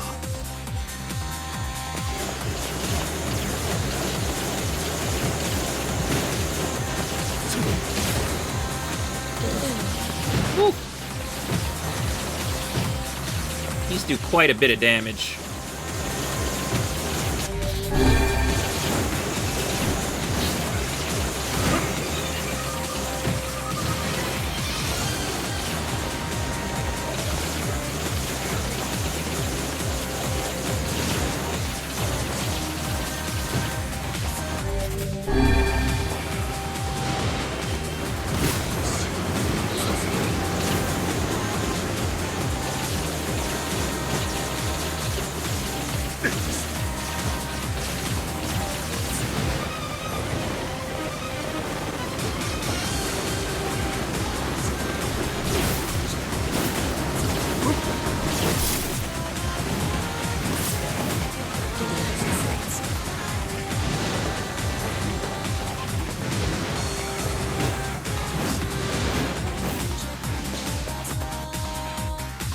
Nothing like dodging red balls on a Sunday evening. You said it, brother.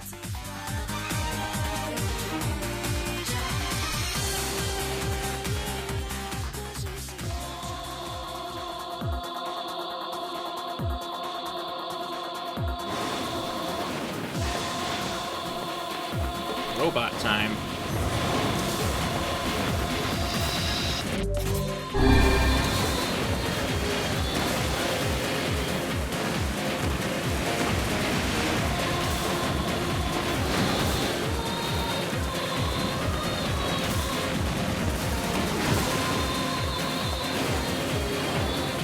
You miss high school dodgeball?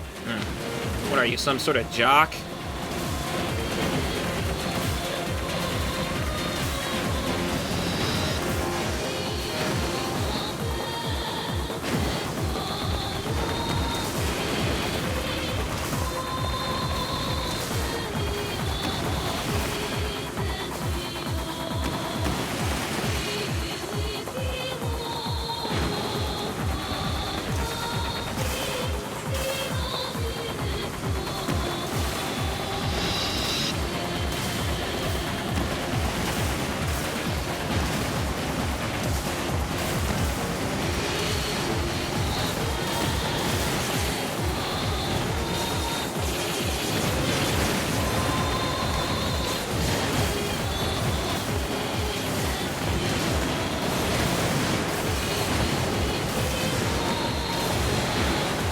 few of them, huh?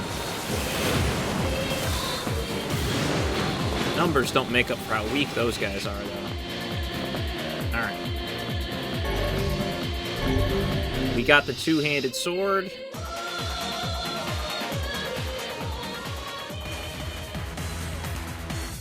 Yeah, the sky falls with the dragon. The world ends this day. Yeah.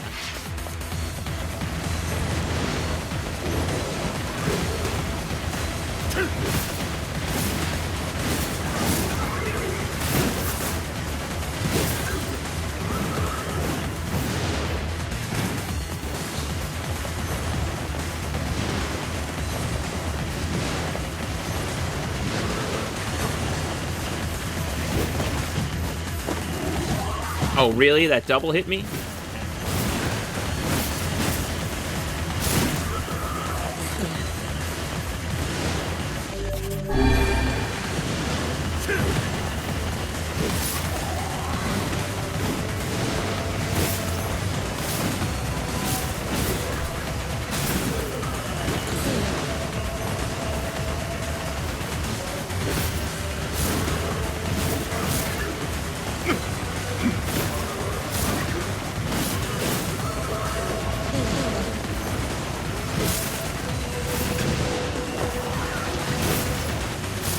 Really don't want to be surrounded.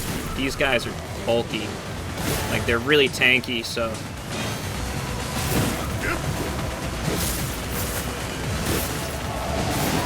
Don't want to let myself be surrounded by them.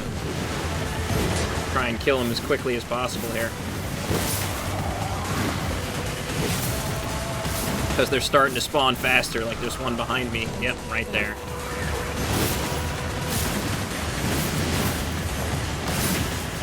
Usually a lot of developers have to balance the sound design.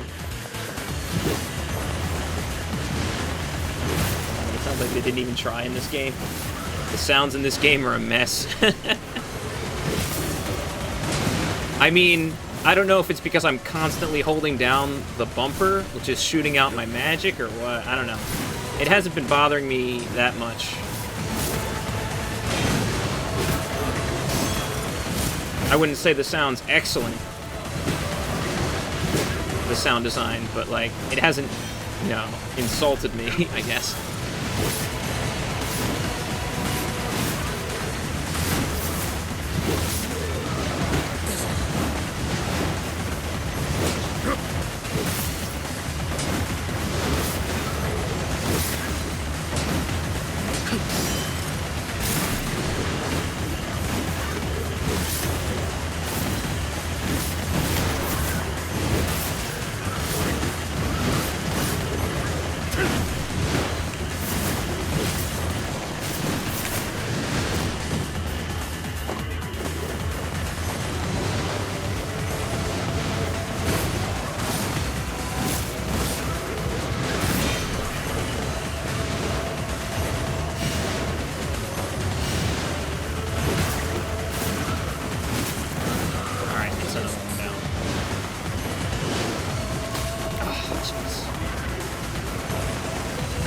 These ones really have a lot of armor. I'm fighting like two that are basically at full health now.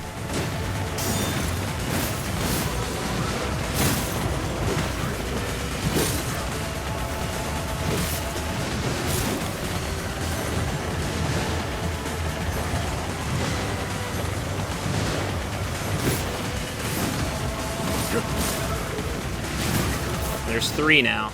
Yeah, these guys are really tanky.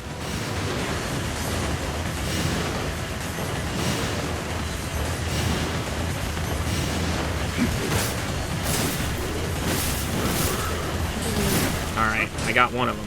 There's still two, though.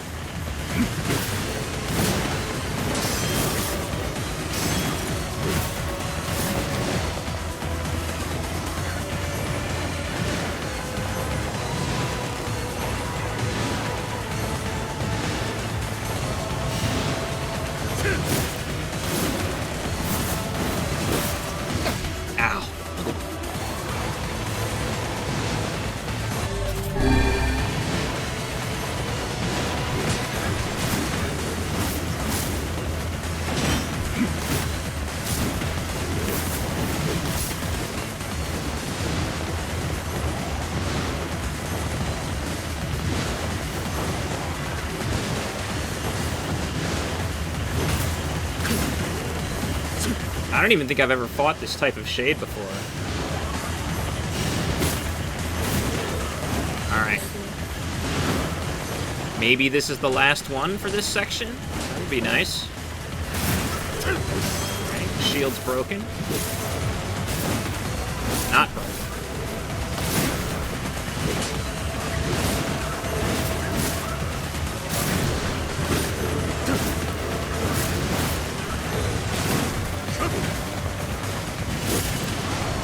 Out of there.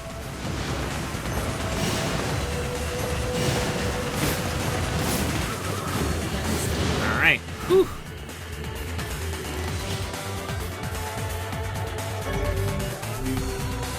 Whew.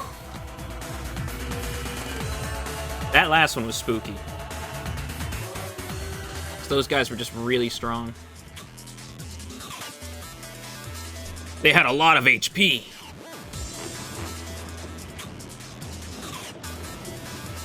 Really?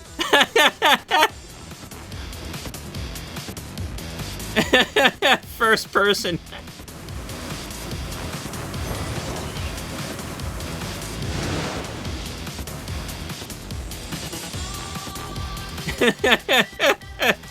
This is great.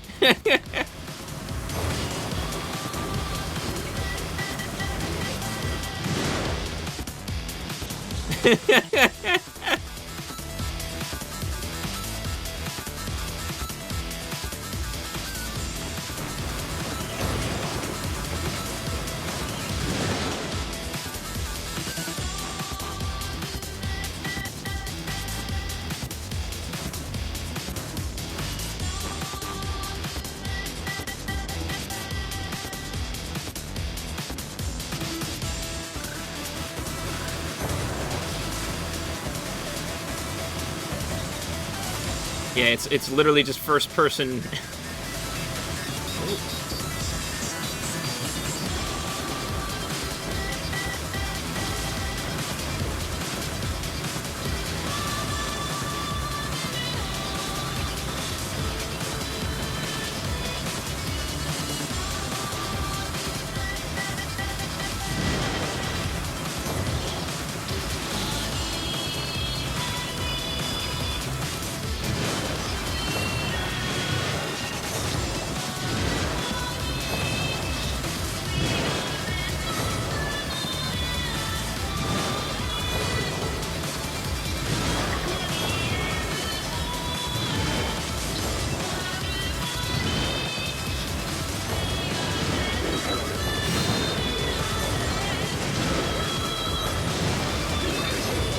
Game just stopped caring and started throwing in random sequences. I mean, this is the DLC from the original game.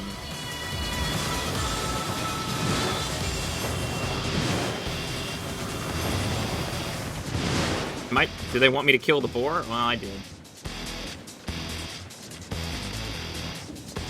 Like, this is the DLC. I'm glad they had some fun with it.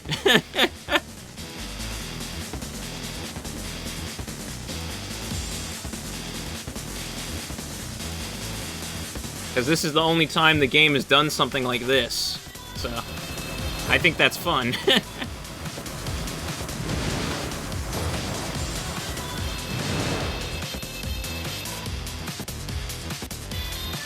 That's why I was looking up what Mom's Diary was. This is just the DLC.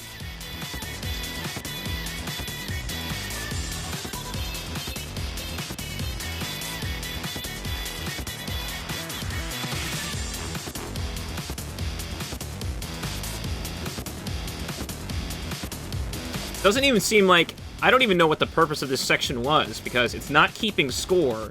The enemies never attacked.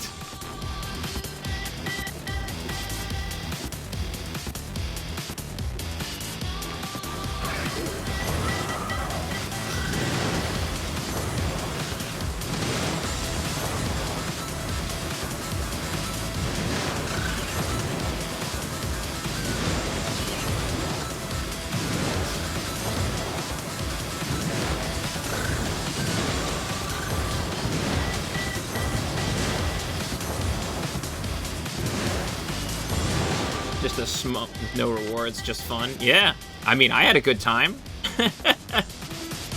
But we're coming back to the beginning here.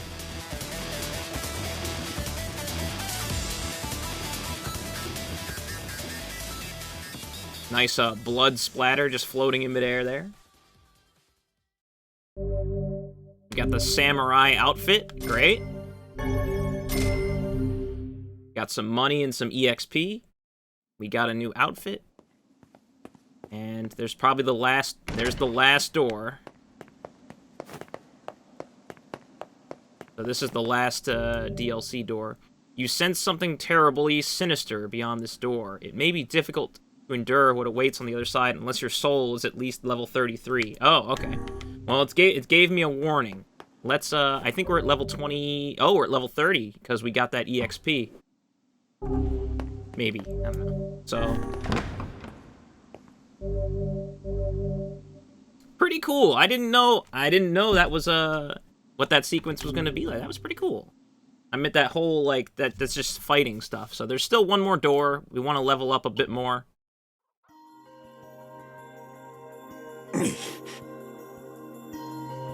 どうした？何か夢を見ていたような。ああ、わかる。俺もこの日記を読むとそんな気持ちになってくる。Cool. All right, so when we level up a few more times, we'll head on into that last door there. Now, let's check on my seeds here. I got my flower seeds, right? Actually, let's save before I pick these up, huh?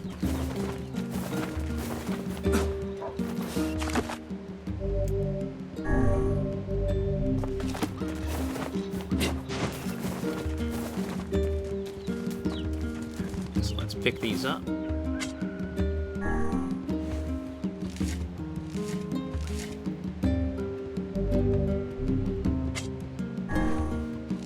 Give me the seeds.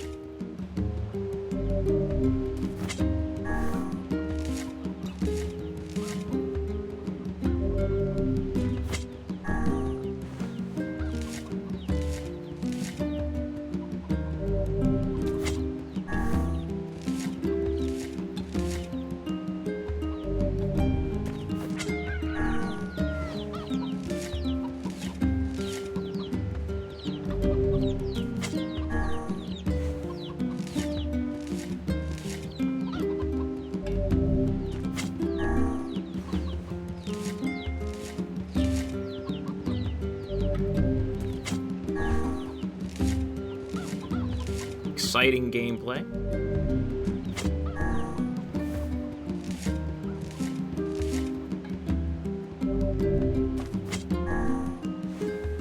Just doing a bit of gardening. I must water my crops.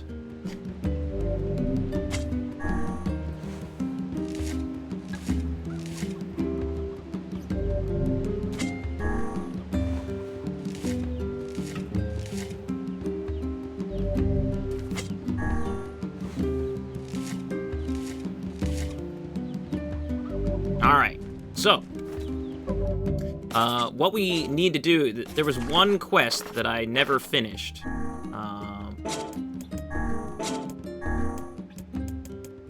which I guess we'll have to go and start again, but the quest was that we needed pink moonflower seeds, which are seeds that you can only get by doing the, flower crossbreeding, which is something that they never explicitly explain in the game. You sort of have to either figure it out yourself or look it up online. Oh, excuse me. But to get the pink moonflower seeds, you have to crossbreed gold to blue, and then that'll make you indigo, and then we actually have to go from red to indigo to get the pink. So we need those seeds.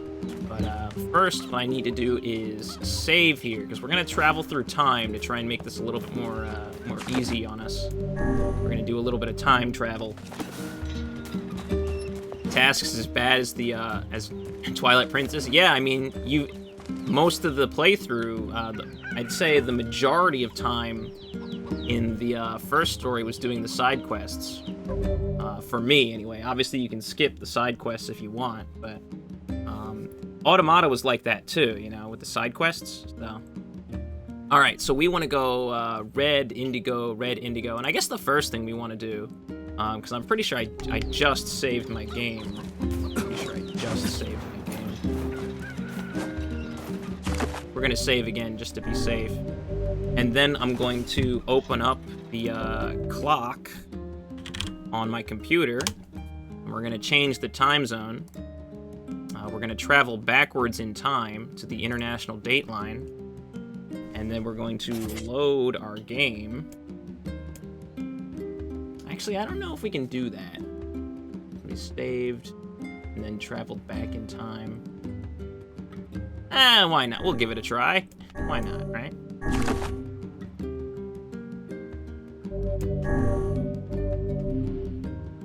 Because the game doesn't keep track of, I guess, the time of the computer. It only checks, I guess, against seeds growing and stuff, so, yeah.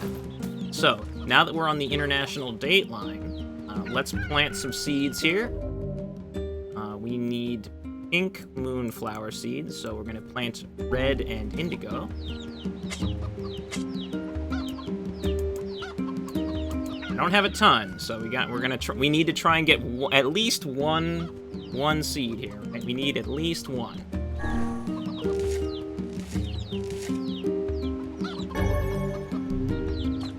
Red, indigo. Fortunately, these gardening side quests are the last ones that I have to do. I've already done the fishing, I've done all the deliveries, you know, I've done all of the boring stuff, right? So, well, most of the boring stuff. Obviously, I haven't finished all of it. We're here fucking planting our seeds and watering our crops, you know?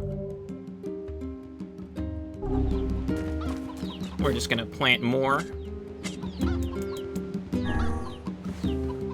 Near Dew Valley? Yeah, basically. I was ignoring gardening the whole time until we got the quest where it was like, I need these seeds. And then I was hoping I could just buy them, so I kept playing through the game, and then eventually I realized, wait, I can only buy 3 different types of seeds. Where do I get these other colors? Turns out there's like 7 colors of seeds in the game. You can only buy the first 3.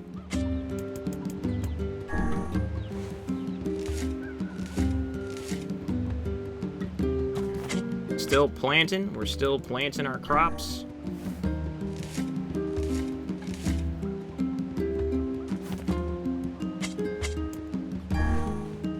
So you crossbreed flowers in this game by just planting them in a specific pattern.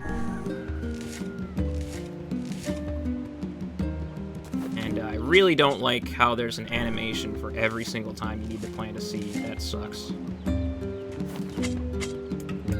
There's no need for an animation every single time. And if you want to water your crops, there's an animation for every single time you do that too. And it's like, no. Can you just not? So, now that we've planted, we're going to save our game here. I'm going to change our time zone back to my time zone. Of course, is East Coast, and that will... Actually, we might actually need more time than that. So, we're actually going to jump ahead 24 hours to Samoa time, which is plus 13 hours. So we were at minus 12, and now we're at plus 13. So that's, you know, it's 25 hours into the future. And we're just going to load our game here. And we can take a look, and we can see what flowers bloomed here. And just take a look. It's like having, yeah, exactly. It's like having to sit through every skinning animation in Red Dead 2, yeah. All right, so let's take a look here. Okay, we got one. That's great. Or did we? Yeah, like this is one, right? So we got one pink flower. That's great. That is good. I'd like to get some more. Yeah, it looks like the rest of these are red. So, what we're gonna do... Oh, is this a pink one? No, that's a red one as well. Alright, so we only got one pink one. Now, the color of seeds, if they were crossbred, the color is actually determined when they are planted. So, what we can do now is I'm going to actually travel backwards in time, again, back to the international dateline. And we're going to load our game again. I'm going to take a quick note. I want to make sure I remember. It's this flower that's a crossbreed. I'd like one or two more, but if we only get one more, that's fine. I'm not going to do this a ton. I'm just going to do this one more time here.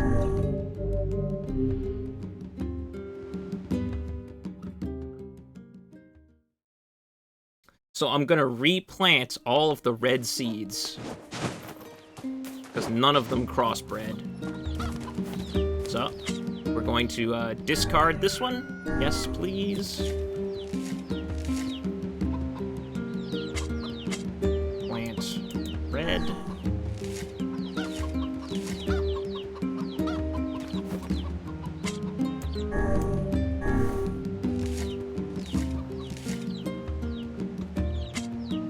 Plant red.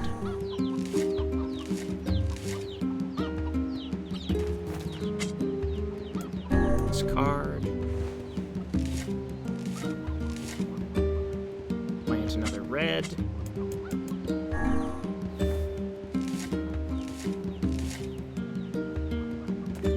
This card.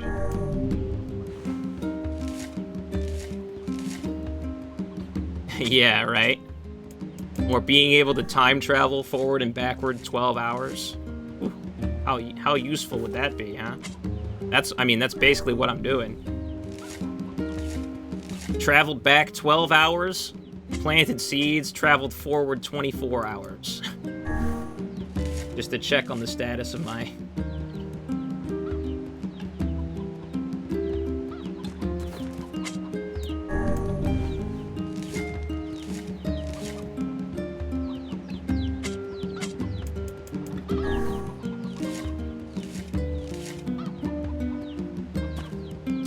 actually gonna water this one here.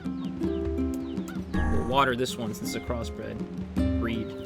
Hold on, you're trying to find where you pasted it to copy it? Oh, is it from Soft Tonic? I know, I saw that. I think you mentioned me in it, so I saw it.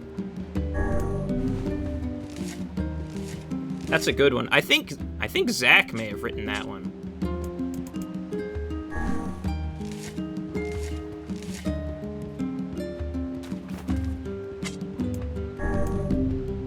Me and Zach wrote the lyrics to that song together. So.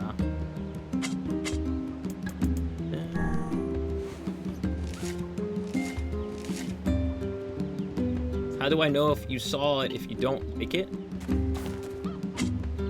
Oh, well, I mean, if that's not your... Maybe I'm thinking of a different tweet. I don't know. Sue me.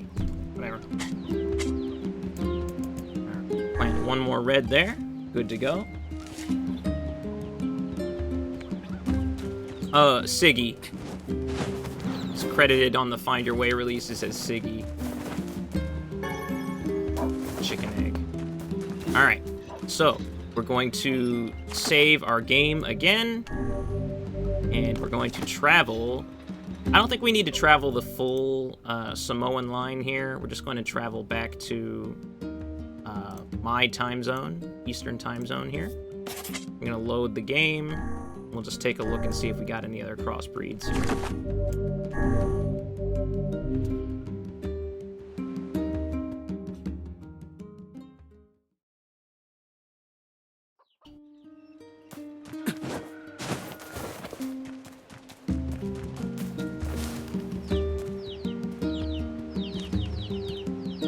Ooh, looks like we got one more. I think this is the crossbreed here. That's good enough for me. 2 should be enough. So let's water our crops here. And may as well water the indigo seeds while we're at it here. These are indigo, I think, so we'll water them too. But we don't need to water the red ones, they just grow like normal, whatever.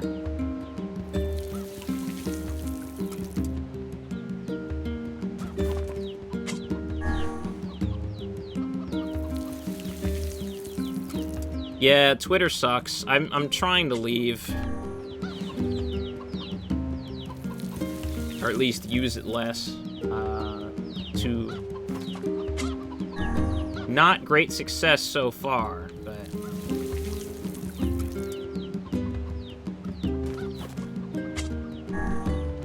honestly I should delete it, but I also don't want to unfollow all the artists I follow, like all the musicians I follow, so I kind of wanted to just delete all of my tweets, but Twitter doesn't let you do that.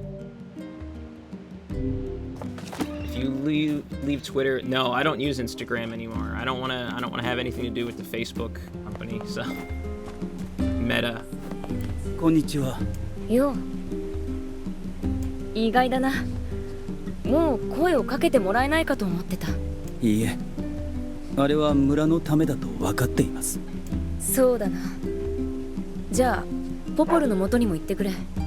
魔王のことで話があるそうだ。ええ、今から会いに行きます。それとなんだ？俺も昨日は取り乱してすみません。お前が謝る必要はないさ。誰だって仲間を傷つけられると腹が立つ。彼女たちにも謝っておいてくれ。ちゃんと伝えておきます。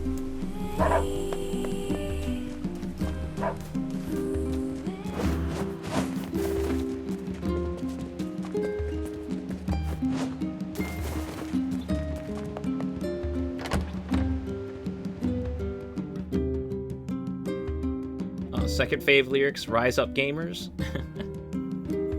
So what, were the first lyrics from Soft Tonic, or are they from a song that I don't remember?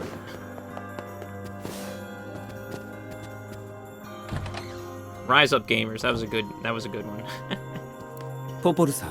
あ、昨日はごめんなさい。どうして？あなたは何も悪くないわ。でもポポルさんたちも悪くない。村のみんなのためなのに辛く当たってしまった。Oh, I was right? Okay, cool. 優しいのね。ありがとう。気にしないで。そういえば何か話があるとか聞いたのだが。ええ、石の神殿があったでしょ。我のいたところだな。そう。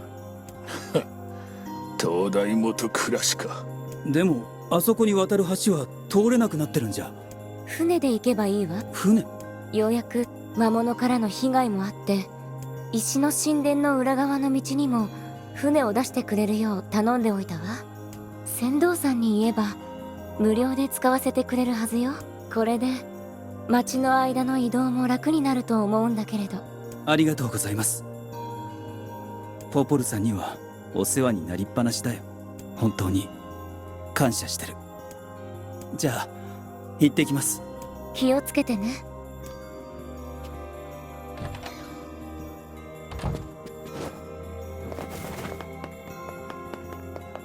Damn, these characters are chatterboxes. Where's the door? Oh, there. Found it. I mean, it's an RPG. Yeah, they talk a lot. There's a lot of talking. 船着き場には門の上から行けるな。水路か。ようやく完成したのだな。これで走り回らずに済むようになるといいが。移動が早くなればそれだけ早くヨナに近づけるってことだ。遠慮なく使わせてもらおう。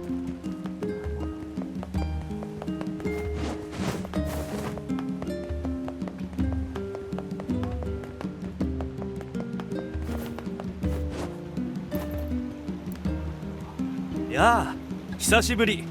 その赤いカバン。ああ、久しぶりだな。あれからずっと水路の整備をしていたんだけどね。仕事を認められて船頭を任せてもらったのさ。すごいじゃないか。ありがとう。まあ忙しくなった分妻との喧嘩は絶えないけどね。あ、船に乗って。行きたい場所を言ってくれればそこまで連れて行くよ。 Alright, so we want to go to the Lost Shrine here. Like I said, since I've finished all of the side quests, we should be able to blaze through the game very quickly. I probably won't finish it tonight, but like next weekend we should finish Route B. 石の神殿があるよ。そしてその先に魔王の城。行くぞ。 Last night I actually checked how much time I spent in Nier Automata. It was a little less than 40 hours for me. I didn't 100% it, but I did get all of the endings, so... or the main 5 endings, I guess. Console.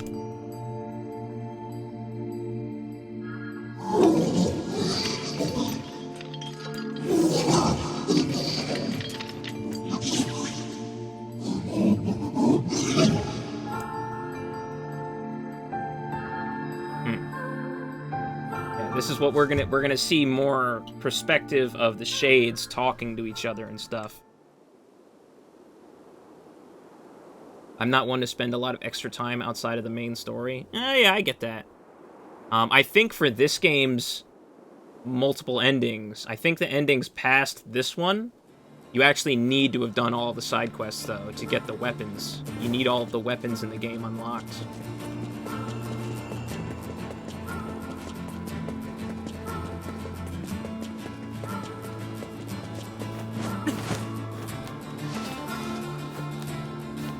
Which was not the case for Automata. For Automata, you just had to play through the story several times, you know? But this one has a little... You need to do a little bit more work.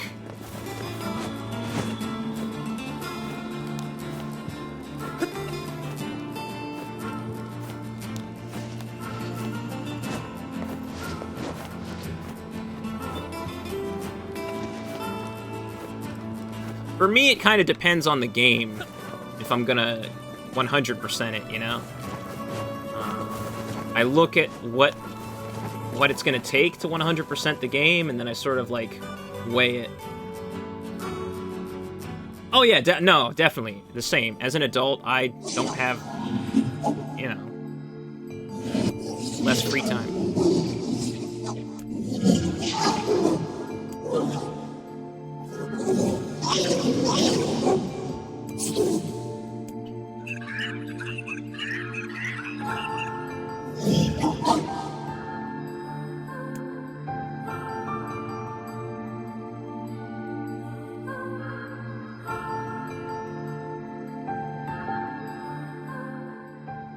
I mean, that's just the shade voices. Oh, that's Tyrion's voice. 話しかけるな。殺しがしたくてうずうずしてたんだ。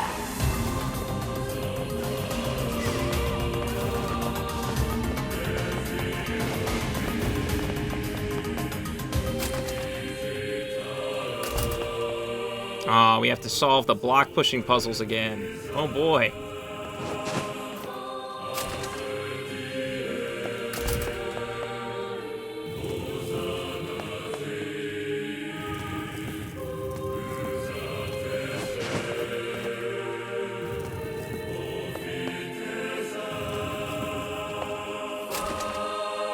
たやすいものだ。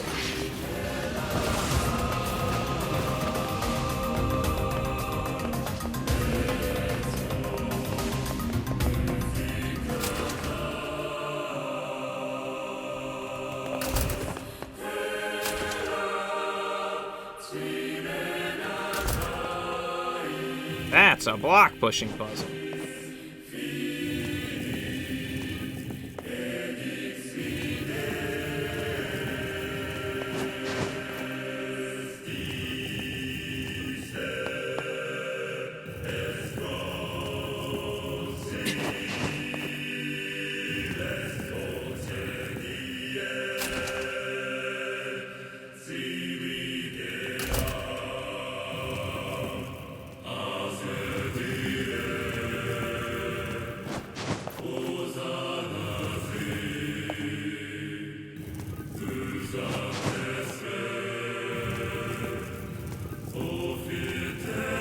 We just love our block pushing here on this channel. I'm a block pushing fiend. Right? Oh, we can hear the shades talking in just normal combat now. なんだこいつら。何か通常の魔物と動きが違うようだが。体の機能が完璧でない者たちか。そういえば聞いたことがある。俯瞰全体の魔物が集まっている場所があるって。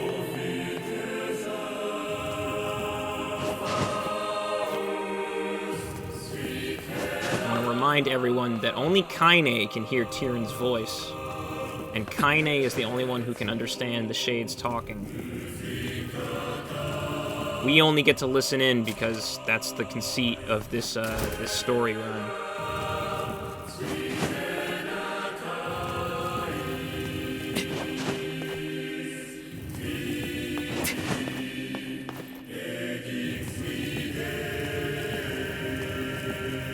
The four horsemen of Replicant. Red balls, blue boxes, indigo seeds, and long dialogue.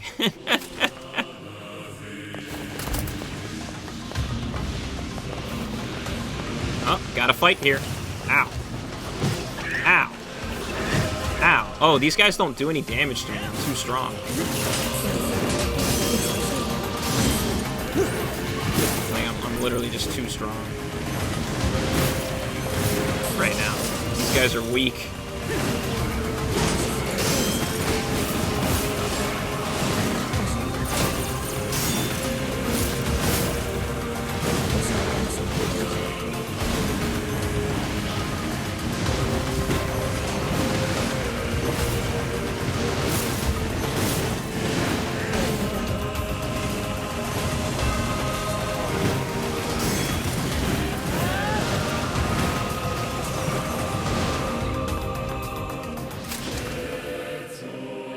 Stop making yourself laugh. We all need laughter in these troubling times. Alright, let's kill this guy in 3 hits. Thank you.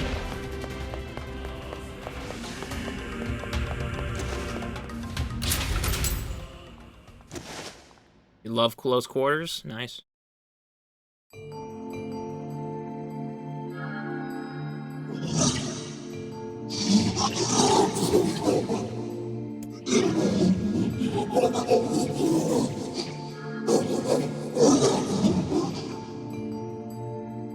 Oh, so this one knows about the project. Huh.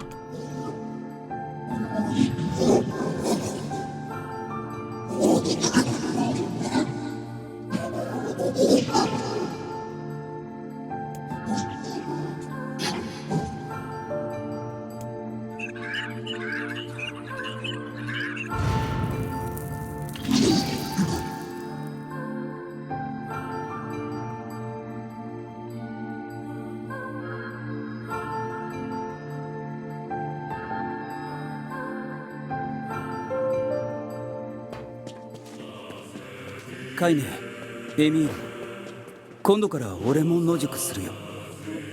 なぜですか？お前らだけ村に入れないなんて、やっぱりどう考えてもおかしい。不自然だ。抗議運動というわけですね。やめておけ。けど、このままじゃ俺の気持ちが。では、その気持ちだけありがたくいただいておきます。エミール、この大事な時期に慣れない野宿で体調を崩したら大変ですから。それに僕、カイネさんと二人きりでする野宿、割と気に入ってるんです。そういうことだ。邪魔するな。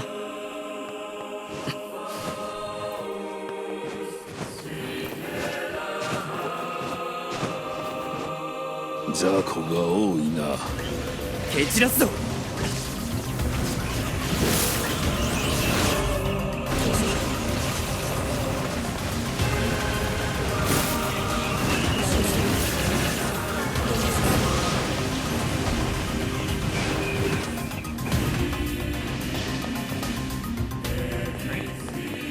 今は手紙など。 Oh, I guess they won't let us save here? Oh, there's still an enemy? Yes, there is. That would explain it. That's why I couldn't save.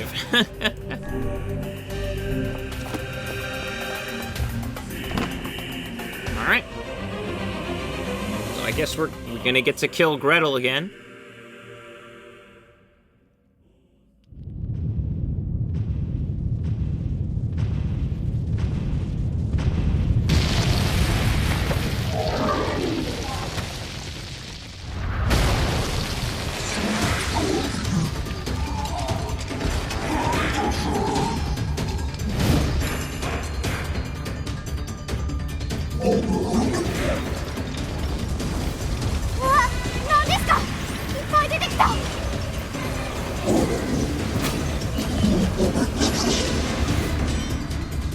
魔物は光に当たると死ぬぞ。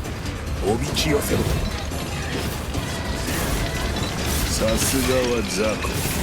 たやすいものだ。あの石像がボスだ。皆を操ってるぞ。I am not their leader, it's I who relies on them. It's they who save them.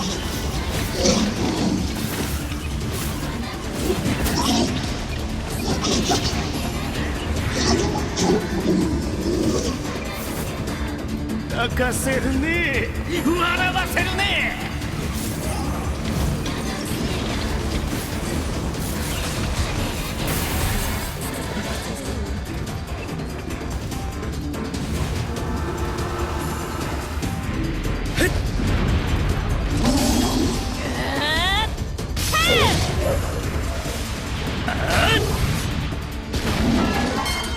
やったか。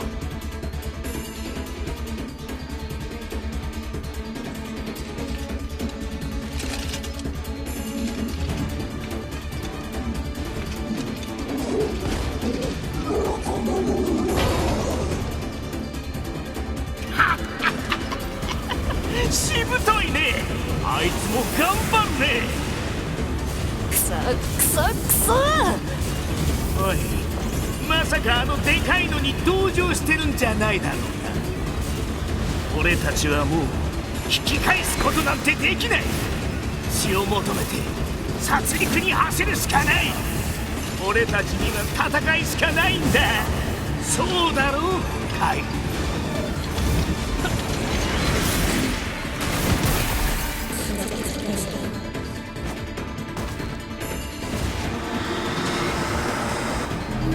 えっ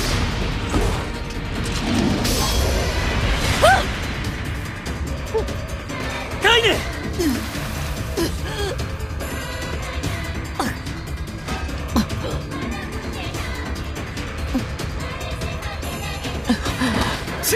何やってるんだ。カイネさん。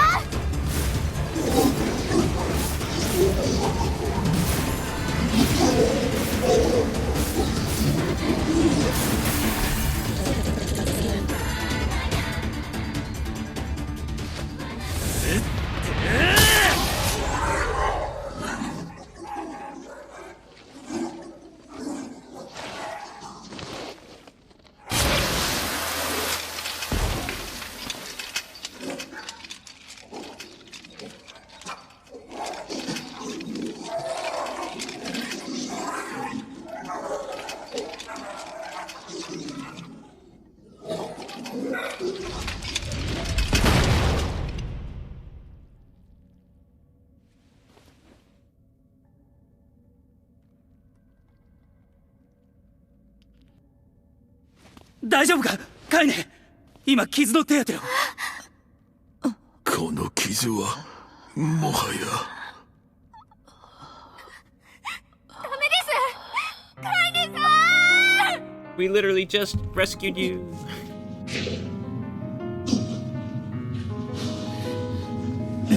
なんだこれは。カイネ、お前も終わりだよ。カイネさん。カイネさん。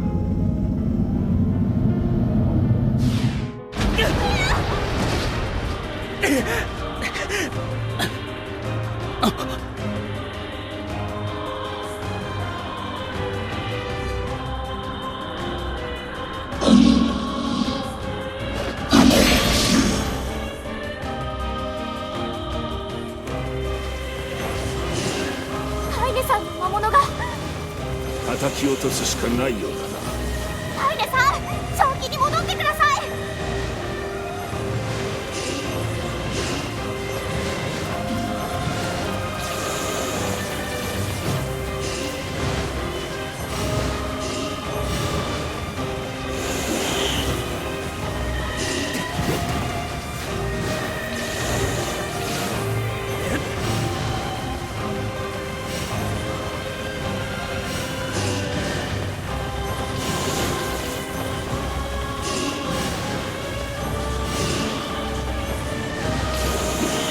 If I switch to a sword, like a different weapon here, like let's say I use this, for example. See, like, none of the long-handed swords here have, Oh, okay, so we can knock her off the wall with that. 抑え込め。カイネさん、お願い。やれやれ。 Don't get COVID. Oh, you have COVID, dude? I hope you feel better. Jeez, that sucks. I hope you were vaxxed. カイネさん。カイネ。 Because if you're not vaxxed and you have it, I really hope you get better. I hope you're okay.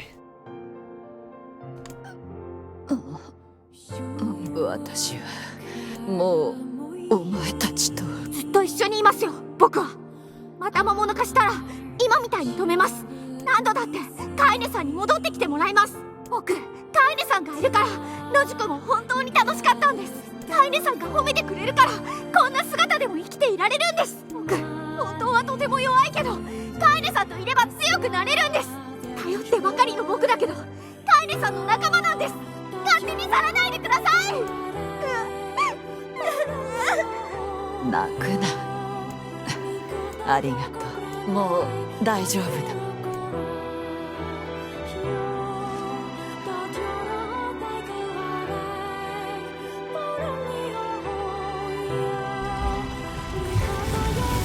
あそこは。 Okay, so you got... So I guess you got the first 2 shots, just in... Or you got J&J.